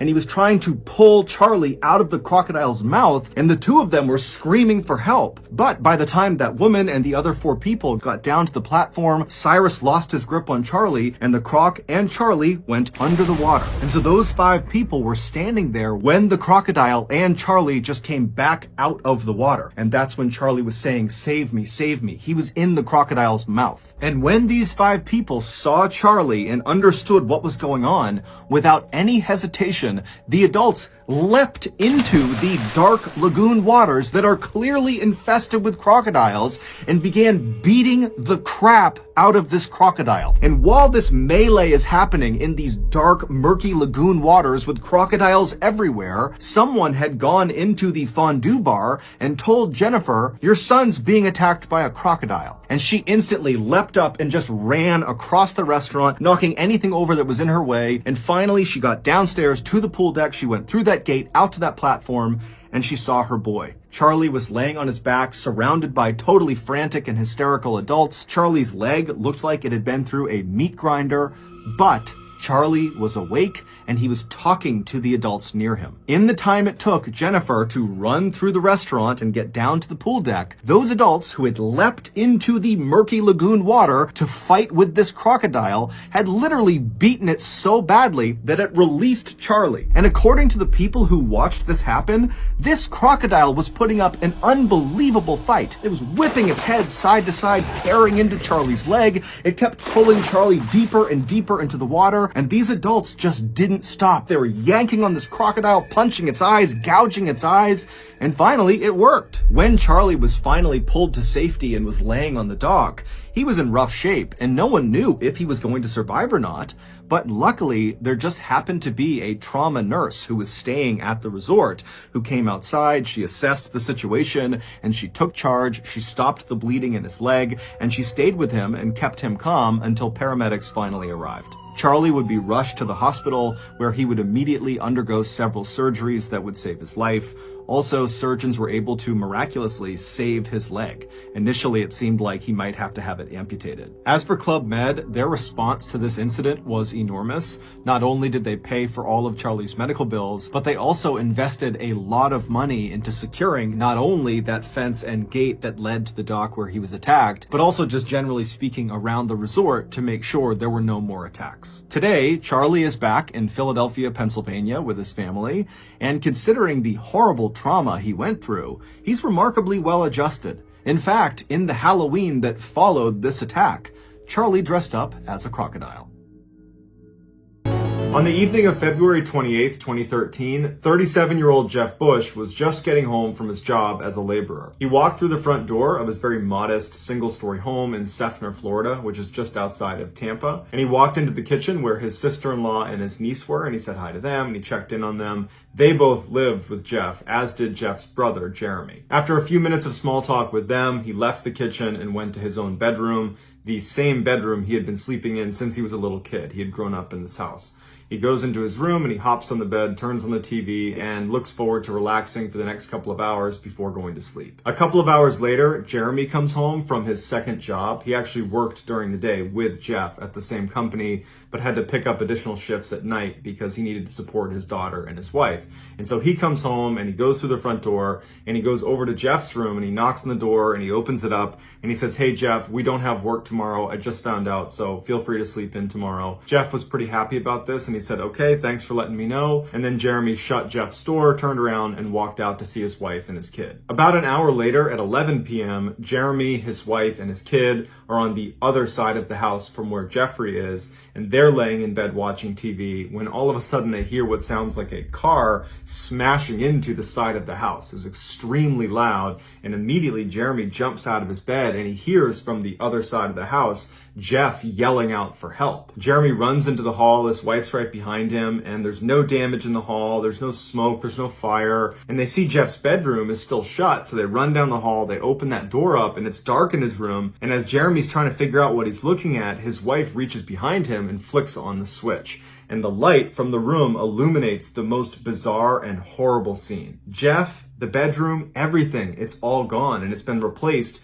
by this massive sinkhole right in the middle of the room. As Jeff was laying on his bed, apparently the sinkhole had opened up, and when it did, it completely opened up. Jeff fell into it along with everything else in the room, and then it kind of churned on top of him, like it opened its mouth and then squeezed up over him, so that when Jeremy is looking in, it actually looked like a flat layer of dirt. He could only see the corner of a bed poking out. There was no sign of Jeff. He saw the cable from the TV was still coming off the wall and going into the pit and disappearing into the dirt. And so Jeremy starts screaming for Jeff, and he can hear Jeff's muffled screams as he's yelling for him to come save him. And so Jeremy, without any hesitation, jumps into this hole, which right then, it was only about 6 to 10 feet deep. It would end up becoming 60 feet deep over the next couple of days. but initially it was only about 6 feet deep. He jumps in and he starts using his hands to try to burrow down to his brother, but for every scoop he was able to remove, about 10 times that would be created as the walls continued to collapse and this hole continued to sink and grow. Jeremy's wife calls the police, and Jeremy gets a shovel and he goes back into the hole and he's digging as fast as he can, but he's really making no progress, and he's screaming for his brother, but eventually Jeff yells for help, stop, and he can't hear him, he can't see him, and he's just digging, but he knows he's gone. When the police arrive, they forcibly remove Jeremy from the hole. He did not want to leave his brother. They pulled him out of the house, they pulled his wife and his kid out, and they've evacuated the area. And they had to rope it off because they didn't want anybody going near it, because they didn't know how big this hole was going to get. They weren't sure if it was going to suddenly open up and engulf, the whole stretch of the street. And so all of Jeff's family just had to watch in horror as they basically did nothing to try to help him. They had to let the sinkhole basically develop before they were able to actually go in there and try to help him.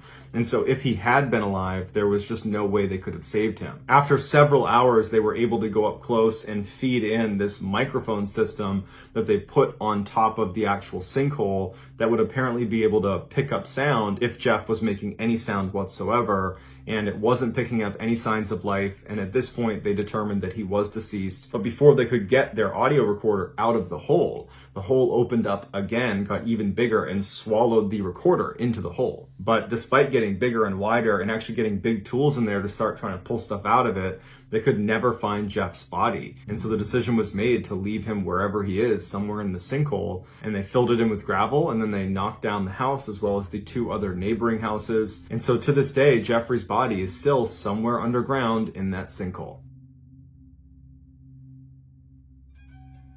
In 2008, Joshua Maddox was an 18-year-old guy living in a small city in Colorado. He was known for having a very carefree attitude. He was kind of a free spirit. He had really long hair. He liked to play the guitar. He loved music. And he spent a lot of his time free writing. His parents were divorced, so Josh lived with his father, whose name was Mike, and his 2 sisters, who were named Kate and Ruth. On May 8th, he told his sister Kate that he was going for a walk as he left the house. Josh loved being out in nature and regularly went out walking around the woods by himself, so this was not out of the ordinary for him.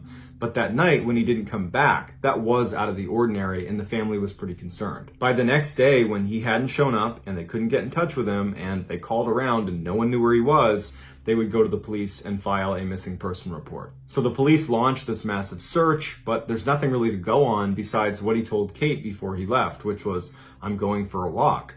So there wasn't really a good starting point, and so they weren't getting anywhere. As days turned into weeks, turned into months, and no one's heard from him, no one knows what happened to him, hope was fading that they were going to find him alive. In fact, hope was fading that they were even going to find his body. 7 years after Josh went missing, a startling discovery was made. A builder named Chuck Murphy had this little tiny cabin he owned in the middle of the woods, about a mile away from where Josh's family home was in Colorado. The cabin had fallen into disrepair. At one time, he might have used it, but now the land it was on was much more valuable than the cabin itself. So the decision was made to demolish the cabin and sell the land. And so he brings out a demolition crew, they start knocking down walls, and when they crack open the chimney, when they're standing inside of the cabin and the chimney is now coming down, they see a body crammed into the chimney in the fetal position with its legs over its head. Chuck calls the police, who come over, and they're able to identify this body as being that of Josh Maddox. The cabin had been consistently overlooked during the different searches for Josh, because it just didn't look like a place anybody would go. It was like this broken down, caving in pile of wood, and they just kind of wrote it off, and no one thought to actually go check it out. Chuck, the owner of the cabin, said that he was really never there, but he had gone in the time between when Josh disappeared and now, and he said when he went inside, there was no signs of anything unusual. It looked like the same old cabin, and he was only in there for a couple of minutes, but he didn't see anything. The autopsy revealed Josh had been wedged inside of this chimney for 7 years, meaning as soon as he went missing, he wound up wedged in the chimney less than a mile from his house. He had no drugs in his system, he had no trauma to his body, so no broken bones or knife marks or gunshot wounds. Initially, authorities said this death was an accident, and what must have happened is Josh came to this cabin and he wanted to get inside. It was locked, and so he thought he would go through the chimney and he got stuck. But Chuck Murphy said, no, that's not possible, because I put this really heavy duty rebar cage over the top of the chimney cap to prevent animals and other debris getting inside the chimney. And certainly a person could not have fit through there. However, they couldn't go back and confirm there was indeed this chimney cap because the cabin had already been demolished. In addition to the chimney cap that kind of contradicted this whole accident hypothesis, there were a few other significant unanswered questions about this case. The first one was there was this big breakfast bar, this wooden breakfast bar that was ripped off the wall inside of the cabin and placed up against the fireplace. And if that wasn't there, you would be able to see the underside of Josh because he was tucked up just underneath where you could see. So that means either Josh ripped it off the wall and put it in front of the chimney before going into the chimney,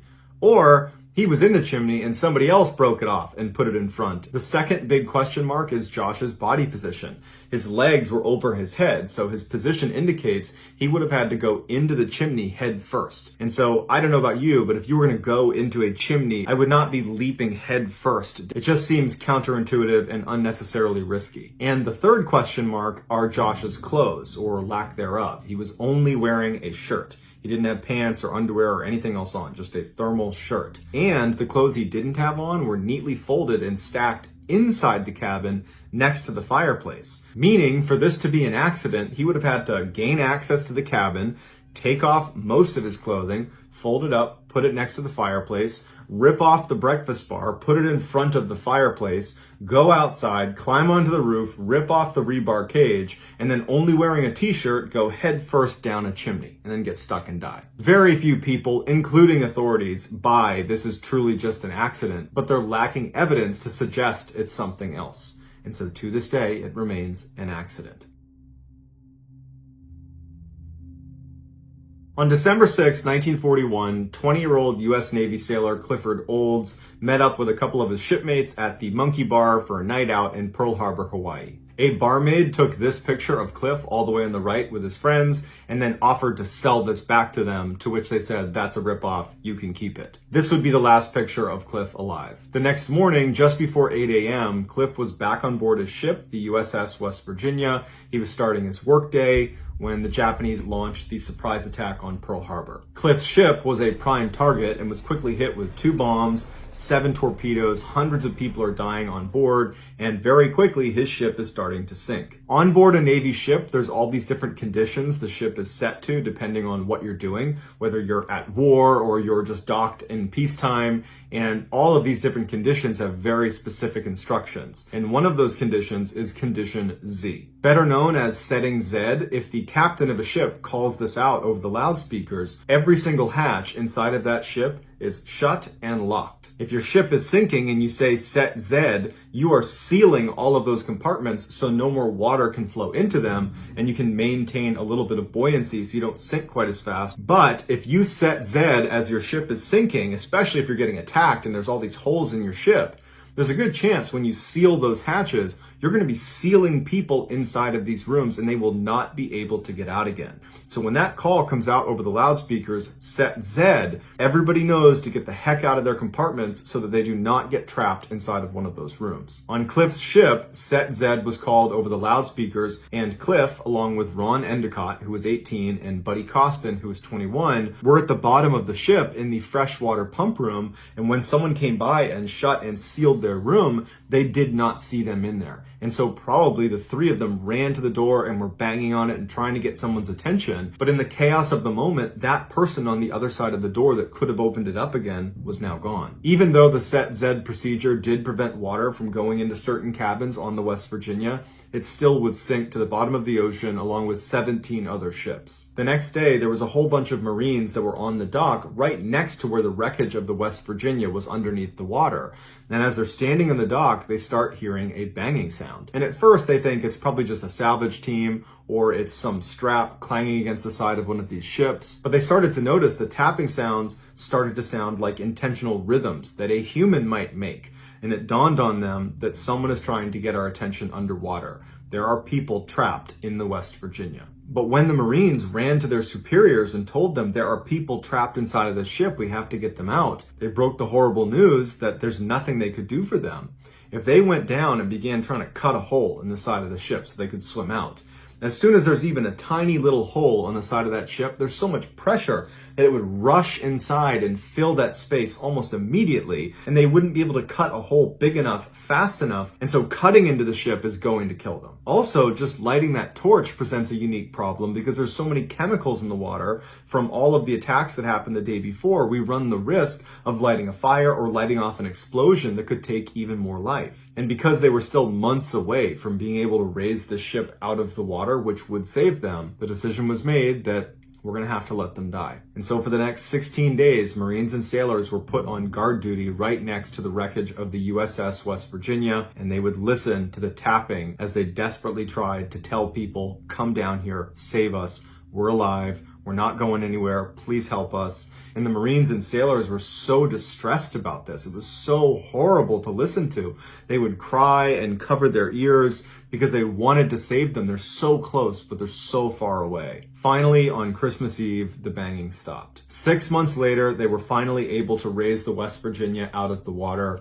And as crews were going through all the different compartments and removing bodies, they got to the freshwater pump room where Cliff, Ron, and Buddy had been. They open it up and they find 3 bodies, and they realize right away the torture these poor guys had gone through. Inside this airtight section was this locker full of food rations. They're also in the freshwater pump room, and so they just opened up the tank and they had all the fresh water they needed. But what they didn't have enough of was air. And so for 16 days, sitting in the dark at the bottom of the ocean, knowing they're not going to get out of here, they slowly suffocated. And we know they were alive for those 16 days because they had a calendar where they were marking off each of the days they were down there in red pen. This story was so distressing, the Navy decided not to share the information about what happened to those 3 to their families. It wasn't until years later the truth came out, but even today, on memorials and monuments commemorating what happened at Pearl Harbor, they are listed, Cliff, Buddy, and Ron are listed as killed in action on December 7th. On the evening of October 4th, 1912, a United States political candidate was in his hotel room in Milwaukee, Wisconsin. In less than an hour, he was scheduled to deliver a very important speech to local voters he hoped to sway in his favor. Even though he was nervous, he was really excited about giving this particular speech because he and his speechwriters had spent weeks putting together this 50-page script that he was now holding in his hands. And so he paced around the room, flipping through the first couple of pages of the script, reciting lines before checking his watch and seeing that it was time to go. And so he took a deep breath, he took his thick 50-page document, folded it in half, and then tucked it inside his right inner jacket pocket. And when he was ready, he walked out his hotel door, down the front steps, and out the front door of the hotel where a huge crowd was waiting for him. People were singing his praises and yelling to him and trying to get him to react to them as he walked out of the hotel towards his car. And as he was walking, his own personal security detail had formed up around him and were doing their best to keep the crowd at bay. And when the candidate finally got to his open-air car, he stepped inside and then stood up, took his hat off, and continued to wave to the crowd. And then right before his car was about to take off, there was a loud bang from somewhere out in the audience, and the candidate hunched over. He had been shot. His security detail immediately recognized who the gunman was, and they attacked him, kicking his gun away and putting him in a chokehold. And the rest of the crowd kind of forms up and begins beating on this gunman. And amidst all this chaos, the candidate who's just been shot stands up and yells to the crowd, "Don't kill him! Don't kill him!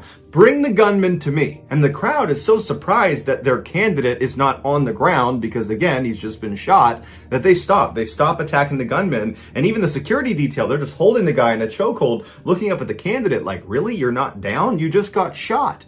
And so the candidate looks at the gunman and he says, why'd you do it? And the gunman stays silent. And so the candidate says, okay, just take this guy away. And so the security detail hand this guy off to the cops. And so now the crowd's all looking at the candidate, wondering how in the world he's acting like everything is totally okay, because again, he just got shot. And so this is when the candidate reaches into his jacket and he pulls out that thick script he had tucked inside of his right pocket, and he holds it up to the crowd, and there's clearly a bullet hole that went through the script. The script had stopped the bullet and saved the candidate's life. All of his aides were urging him to go to the hospital immediately, but the candidate refused and said, "Bring me to that speech." And just a couple of minutes later, the famous American president, Theodore Roosevelt, delivered his 50-page speech, although he did have to make some changes to it on the fly because there were holes on every page.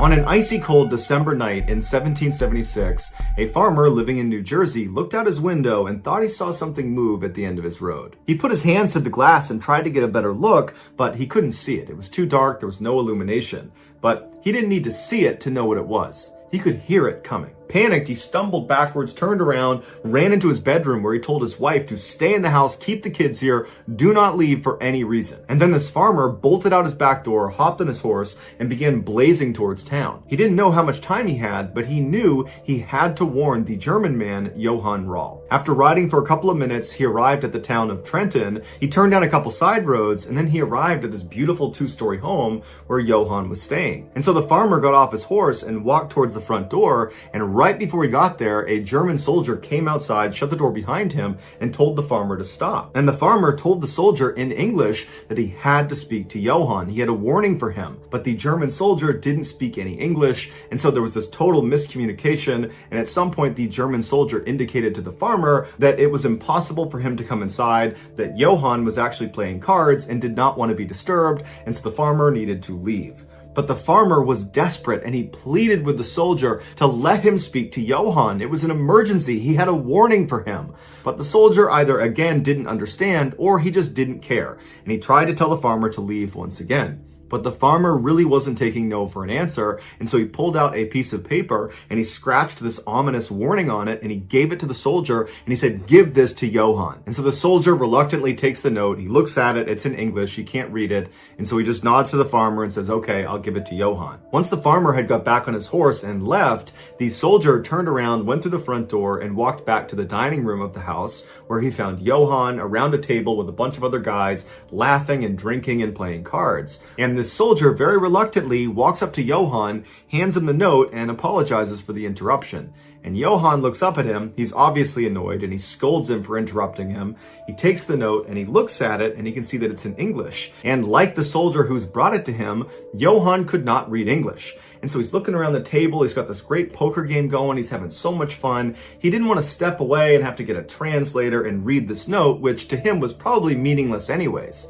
And so he tells the soldier that, you know what, he'll read it later. And he takes the note and he puts it in his pocket and he goes back to playing poker. Johann would never read that note, and in a couple of hours, Johann would be dead. Johann Rall was a colonel fighting for Great Britain during the American Revolution, and he and his Hessian brigade that had taken up residence in this home inside of Trenton, New Jersey, believed the American rebels were on the verge of defeat. And certainly they were not about to launch an attack now, not on a freezing cold December night. But they were wrong. That farmer was a British loyalist, and what he saw when he looked out the window at the end of his road was the famous American military general George Washington and his ragtag army after they had just completed their famous secret crossing of the Delaware River. That note Johann was handed was a warning that they were on the way. Had he bothered to read it, he and his well-trained Hessians could have very easily crushed Washington and his men, and that would have been the end of the American Revolution, and America would still be a British colony today. Instead, Johann and his men were caught off guard and wiped out,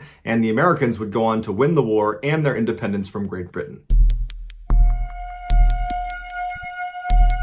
In 1912, 37-year-old David Blair was a senior merchant seaman working for the British shipping company called White Star Line. In February of that year, he was informed by his company that he would be the second officer of this massive luxury cruise liner that was still being built in Northern Ireland. As the second officer, David's primary responsibility was the ship's navigational operations, amongst other things. Now, David had handled these responsibilities on other ships, but he'd never done it on a ship of this size. This would easily be the most challenging thing David had done in his career to date. But he told his family he was really excited about it. David immediately moved to Belfast, where the ship was being built, and he lived there for 3 months until construction was done. On April 2nd, the final rivet was put into the ship, and it was launched successfully into the water. And then after that, David and the rest of the crew and staff got on board and they set sail. Their first stop was Southampton in the UK, and for this leg of the journey, it was just going to be the crew and the staff. 2 days later, they arrived without incident, and for the next several days, the ship remained in port as the crew prepped it for its first true maiden voyage, which was going to be to New York City. On April 10th, all preparations had been made, and finally it was time to allow the paying customers to come on board. And in just a couple of hours, Thousands of people were on board this huge ship. And just hours before they were set to depart, David was given some bad news. His bosses at White Star Line had decided that this journey was too high profile, and while David certainly had experience, he didn't have a lot of experience with huge ships. And so he was being replaced with someone who did. Understandably, he was crushed, but more than this being a disappointment, this 11th hour change was a huge hassle. With literally thousands of passengers getting in the way all over the ship, David needed to scramble and run all over the place and collect all of his things in the cabin, up on the bridge, and various closets he had put things. He had to do that as fast as he could before the ship took off. And so finally, after doing that with his last armful of luggage in hand, he said goodbye to the crew and to the staff. He said best of luck to his replacement, and he walked off the ship for good. David, with all of his luggage, made his way to a hotel where immediately that night he wrote a letter to his family saying how disappointed he was, and then after that he went to bed. The next morning, when he was going through all of his luggage, he discovered that he had taken a key by accident from the ship. And this key was to a special closet that he was in charge of as the second officer that contained all of the ship's binoculars. And so he felt terrible, but there was nothing he could do. The ship had already left and was on its way to New York. And so the best he could do was he would mail the key back to them in New York when they got there. Back on board the ship, when they discovered this key was missing, they did figure out that David must have it because he was the only one who would have had the key, and it's a brand new ship, so nobody else would have had it. But they decided that it wasn't worth turning around to go get this key. They figured their lookouts were skilled enough they could spot any obstructions with their naked eye. Well, 5 days later, that ship, the Titanic, struck an iceberg and sunk, killing 1,500 people. One of the very few survivors was a guy named Fred Fleet. He was one of the lookouts who actually saw the iceberg first, and he would testify at a Senate inquiry that if he had had binoculars, he would have been able to see the iceberg far enough in advance that they could have avoided it. By early 1999, Christopher Case was living his best life. He was 35 years old. He had moved out to Seattle to pursue a career in music, and he had landed a job at a music company in Seattle, and he had risen to the rank of executive at that company. He was incredibly fit. He was known for being at the gym 7 days a week. He took vitamins. He took his health very seriously. He had loads of friends. People really liked him. He was very close with his family. And, despite all that, despite his popularity and success, he had been single for years, and even though he was not actively seeking a companion, his friends and family were continuously trying to set him up on dates. But Chris would prefer to not go on a date and actually stay home by himself and listen to music, because Chris had an obsession with a very specific type of music. He loved music from ancient times, specifically from Egypt. And so he would stay home instead of go out on dates and, crush ancient Egyptian music. That was like his idea of a great night. On April 11th of 1999, Chris was on a business trip because part of his job required a ton of travel. And he was on a trip with a couple of his coworkers who were also friends of his. They go out to San Francisco, and on the 11th, they decide to go out for dinner that night. And one of his coworkers decides to bring along a friend who was someone that lived in the area. So they get to dinner, and one of them has their friend, who's an older woman, very attractive, very kind of intense looking woman. She was about 20 years older than Chris. That was his guess. And she sits down, and the four of them are just kind of having a nice conversation. And at some point, the older woman really takes an interest in Chris, and Chris takes an interest in her because it would turn out that they had a lot in common. And then she actually admitted to him that she was really into music from ancient times and actually has a specific interest in music from ancient Egypt. And so to Chris, he's like, how can this be? And he's like, this is my passion. I love that type of music. And they really hit it off. Now, Chris was not looking for any sort of romantic involvement with this woman. He was just so excited to talk about something he loved. And so all night, Chris and this older woman are chatting it up, and they're super into each other. He was looking at her purely from a platonic sense, but it was becoming clear by the end of the night, at least Chris was realizing this, that she was looking at him with a romantic angle. She was interested in Chris. And in fact, right as he's kind of realizing this, she asks him if he wants to leave with her and go back to her place. And he politely declines because he's not interested. He loved chatting with her about music and other things they had in common, but he wasn't interested in her romantically. And she became a little bit more aggressive and said, no, come on, let's get out of here. I got a place right down the road. We can go listen to music and hang out in my place. And he felt really uncomfortable and he kept saying no, but she wouldn't let it go. And so finally, as she's literally trying to get him to say yes, he says, hey, you know what? I've had a long night. I'm going to go. And so he stands up to leave, and the woman goes from being very flirtatious and friendly to very angry at Chris. And she looks at him and kind of abruptly says to him, I'm actually a witch, and I'm going to put a curse on you. You're going to be dead within a week. Okay. And he just leaves. So the next morning on April 12th, Chris gets up and he heads to the airport and he flies back to Seattle. When he lands in Seattle, he calls his friend Sammy, who was one of his very close friends back when he lived on the East Coast. He just wanted to share this weird experience with a close friend. And so they're kind of laughing about the whole thing. Neither of them are taking the curse seriously at all. It was like, you really dodged a bullet. It's good you did not go home with her. So in good spirits, Chris hangs up the phone with Sammy, and for the next 24 hours, Chris would fall right back into his regular daily life in Seattle. Nothing out of the ordinary happened. But all that would change starting the night of April 13th, which would have been 48 hours after his encounter with this woman in San Francisco. So Chris lives alone. He doesn't have pets. And he gets into bed that night and he's laying there, and before he falls asleep, he hears whispering coming from outside of his bedroom in the kitchen area, kind of near the front door. And he's thinking to himself, like, I didn't just hear whispering. Like, what? No one's in here. What's going on? And he's hearing the whispering, and then it kind of stops. And before he gets up to investigate, he's like, okay, I probably was just hearing things. That wasn't real. And he's just kind of laying there trying to go to sleep, and then he hears it again. Except now it's not coming from the kitchen area. It's coming from a separate area in his apartment outside of the room he's in. And so now he's wondering, like, did someone sneak into my house? Like, is there a burglar in my house right now?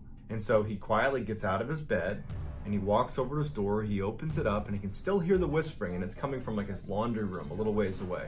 But as soon as he opens the door and he pokes his head out, the whispering stops. And he's just standing there, like, looking around, like hoping that there isn't anything in his apartment. And then out of the corner of his eye, near the front door, he sees something dash across his periphery. Like a shadowy figure basically darts across the room.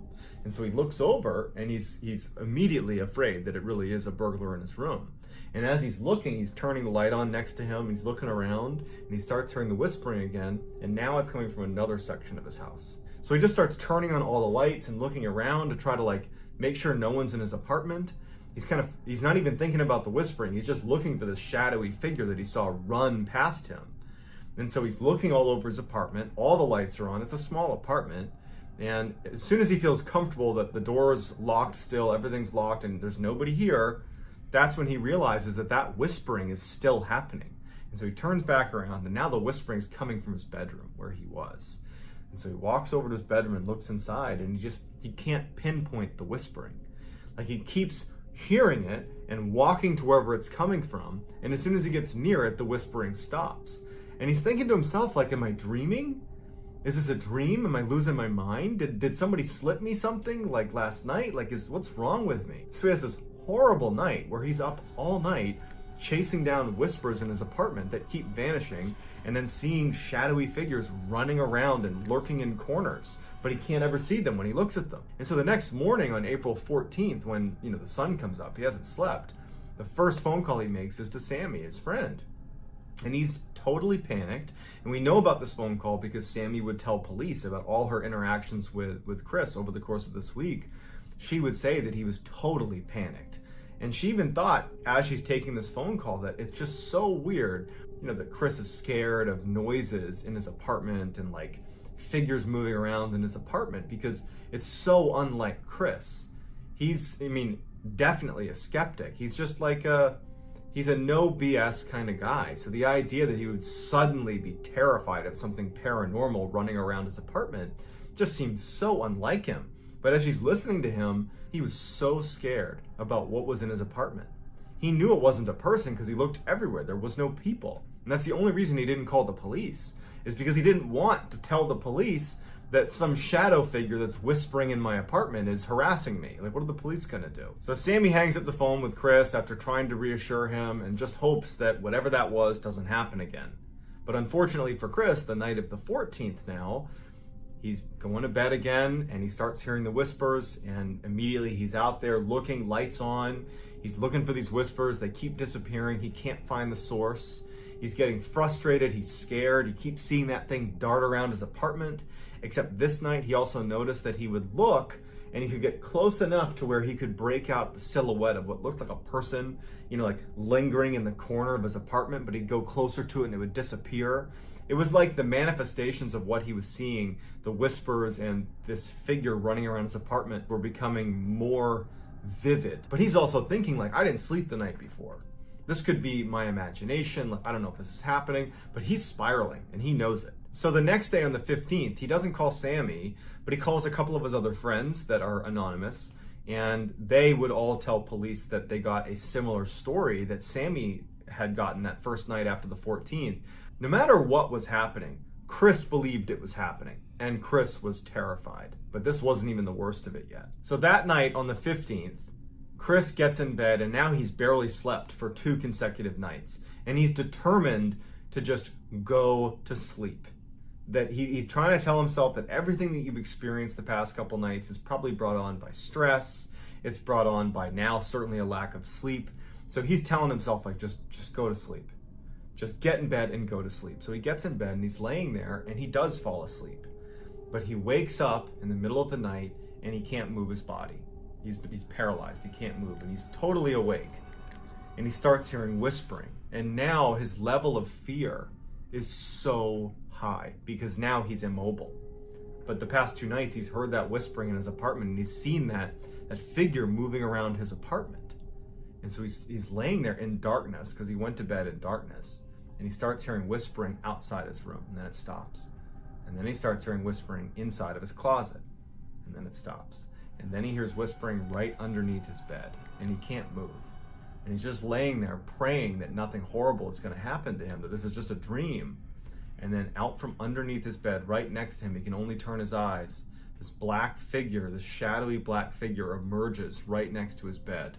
And it's looking down at him. He can't make out any facial expressions, but he can clearly define, a figure is hovering over him. And it reaches down and puts its hands around his neck and begins to throttle him. And Chris is like gagging. He can't breathe, but he can't move. And at some point, the thing begins to lift him off of his bed by his neck and then throws him back down. And then the figure vanishes. Chris still couldn't move. He's choking to breathe, but he can't move. And he's just waiting for this thing to come back. And he knows that more than likely, whatever this is probably going to kill him this night. So he's laying there just thinking, oh my God, I'm about to die. I'm about to die. But the thing doesn't come back. And Chris can't move. And at some point, Chris, probably out of just pure, adrenaline crash or something, he falls asleep. And so when Chris wakes up and he can move again, he notices there's blood inside of his bed on his sheets. And then he looks at his hands, and at the tips of all 10 fingers are these incisions, like someone had intentionally cut open the top of every finger, something he certainly didn't do. And his bed is covered in blood from these 10 cuts on his hands. And then he feels his neck, and it feels tender. And it turns out he had marks on his neck. It was all bruised up from this thing choking him out. And it brought him back to, like, that really happened. He's now, like, actually in fear for his life. Chris immediately calls Sammy and tells Sammy everything that happened, and Sammy can't believe any of it. She felt helpless because she's on the other side of the country. She can't help him, and Chris is just petrified. And he's like, he can barely speak, he's like unable to articulate what's happening. He's describing these cuts on his hand and his neck, but there's no one in his apartment. And Sammy's trying to get him to call the police, but Chris is like, I can't call the police. What am I gonna tell him? That a shadowy figure is coming in my apartment and choking me? They're gonna think I'm crazy. Chris decides he's gonna approach this head on. Maybe that woman in San Francisco did put some curse on me. I need to at least research it. And so there was a religious bookstore right near his house that he figured might have some things on demonic possession and demons, the occult. And he goes in there and he kind of awkwardly approaches the store owner and is like, I'm looking for, books about demons and witchcraft and like how to protect yourself against that. And the guy points him towards a section of the store. And so Chris goes over there, he scoops up a whole bunch of books. He also buys like a whole bundle of crucifixes. So like at least 10. So he's got all these crucifixes, he's got all these books about demonic possession and witchcraft.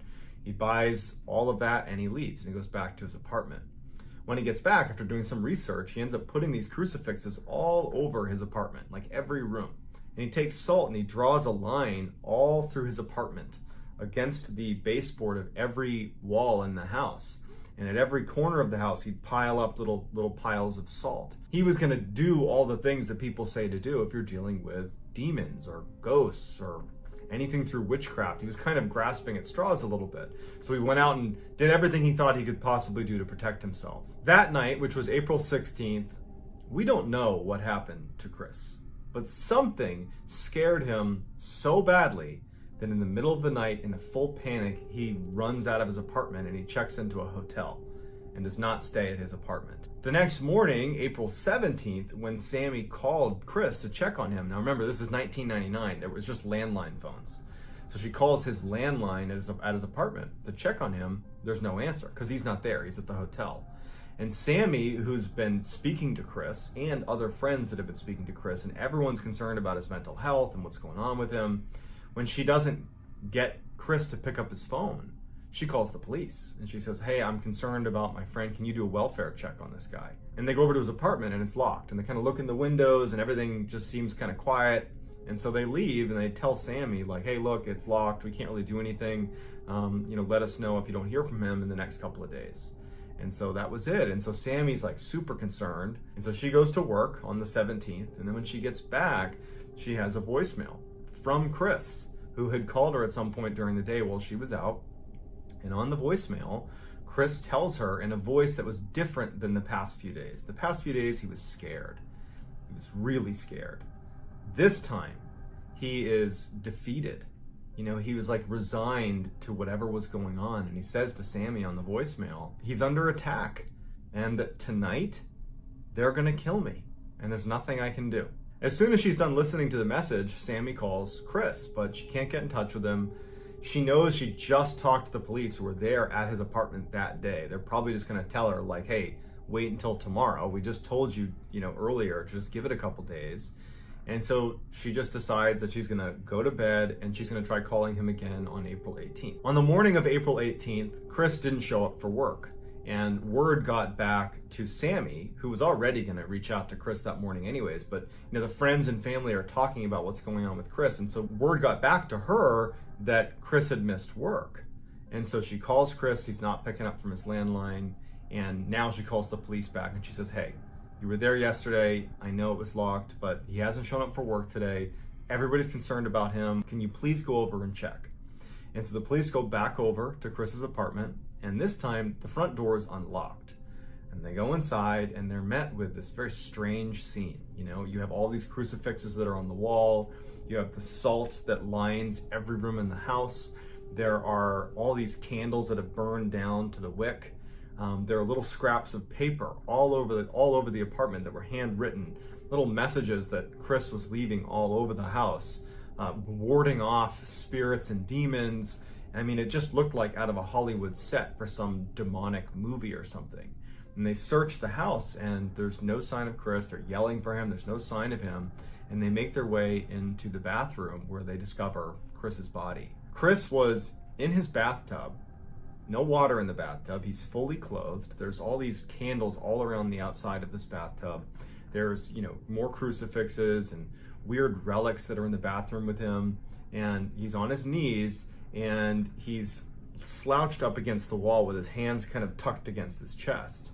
He had no external injuries. He was just dead. And so the police take Chris's body and the coroner comes in and does a report, and it comes out that Chris died of natural causes. He died of a heart attack. And so when friends and family saw that that was his cause of death, they didn't buy it. They were like, "I don't know how to describe what happened to him." But over the past 7 days, Chris went from this happy, healthy, successful guy to a complete raving paranoid lunatic. And no one knows why.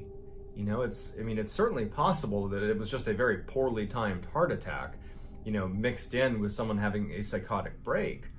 Or some people say that he really was cursed by that woman in San Francisco, and that was the result. I mean, she said, "You're going to die within the week," and he literally died within the week. And he described regularly over the phone to his friends and family, as this was happening, these horrible experiences at night with these shadow beings in his room and it attacking him. I mean, it's just this crazy story that to this day leaves friends, family, and investigators baffled. So I'd love to hear in the comments what you think happened to Christopher Case. Was this a natural death, or was this something else? Let me know in the comments. I'll do my best to go through and respond to as many as I possibly can. So if you enjoyed this video and you want to see more videos like this one, I would encourage you to gently slap the like button and then subscribe to my channel and turn on all post notifications so you don't miss any of my weekly 3 to 4 uploads that look an awful lot like the video you just saw. If you want to get in touch with me, you can message me on Instagram. My handle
MrBallen 416. Also, I'm very active on TikTok, where my handle is MrBallen, so the same as my YouTube channel.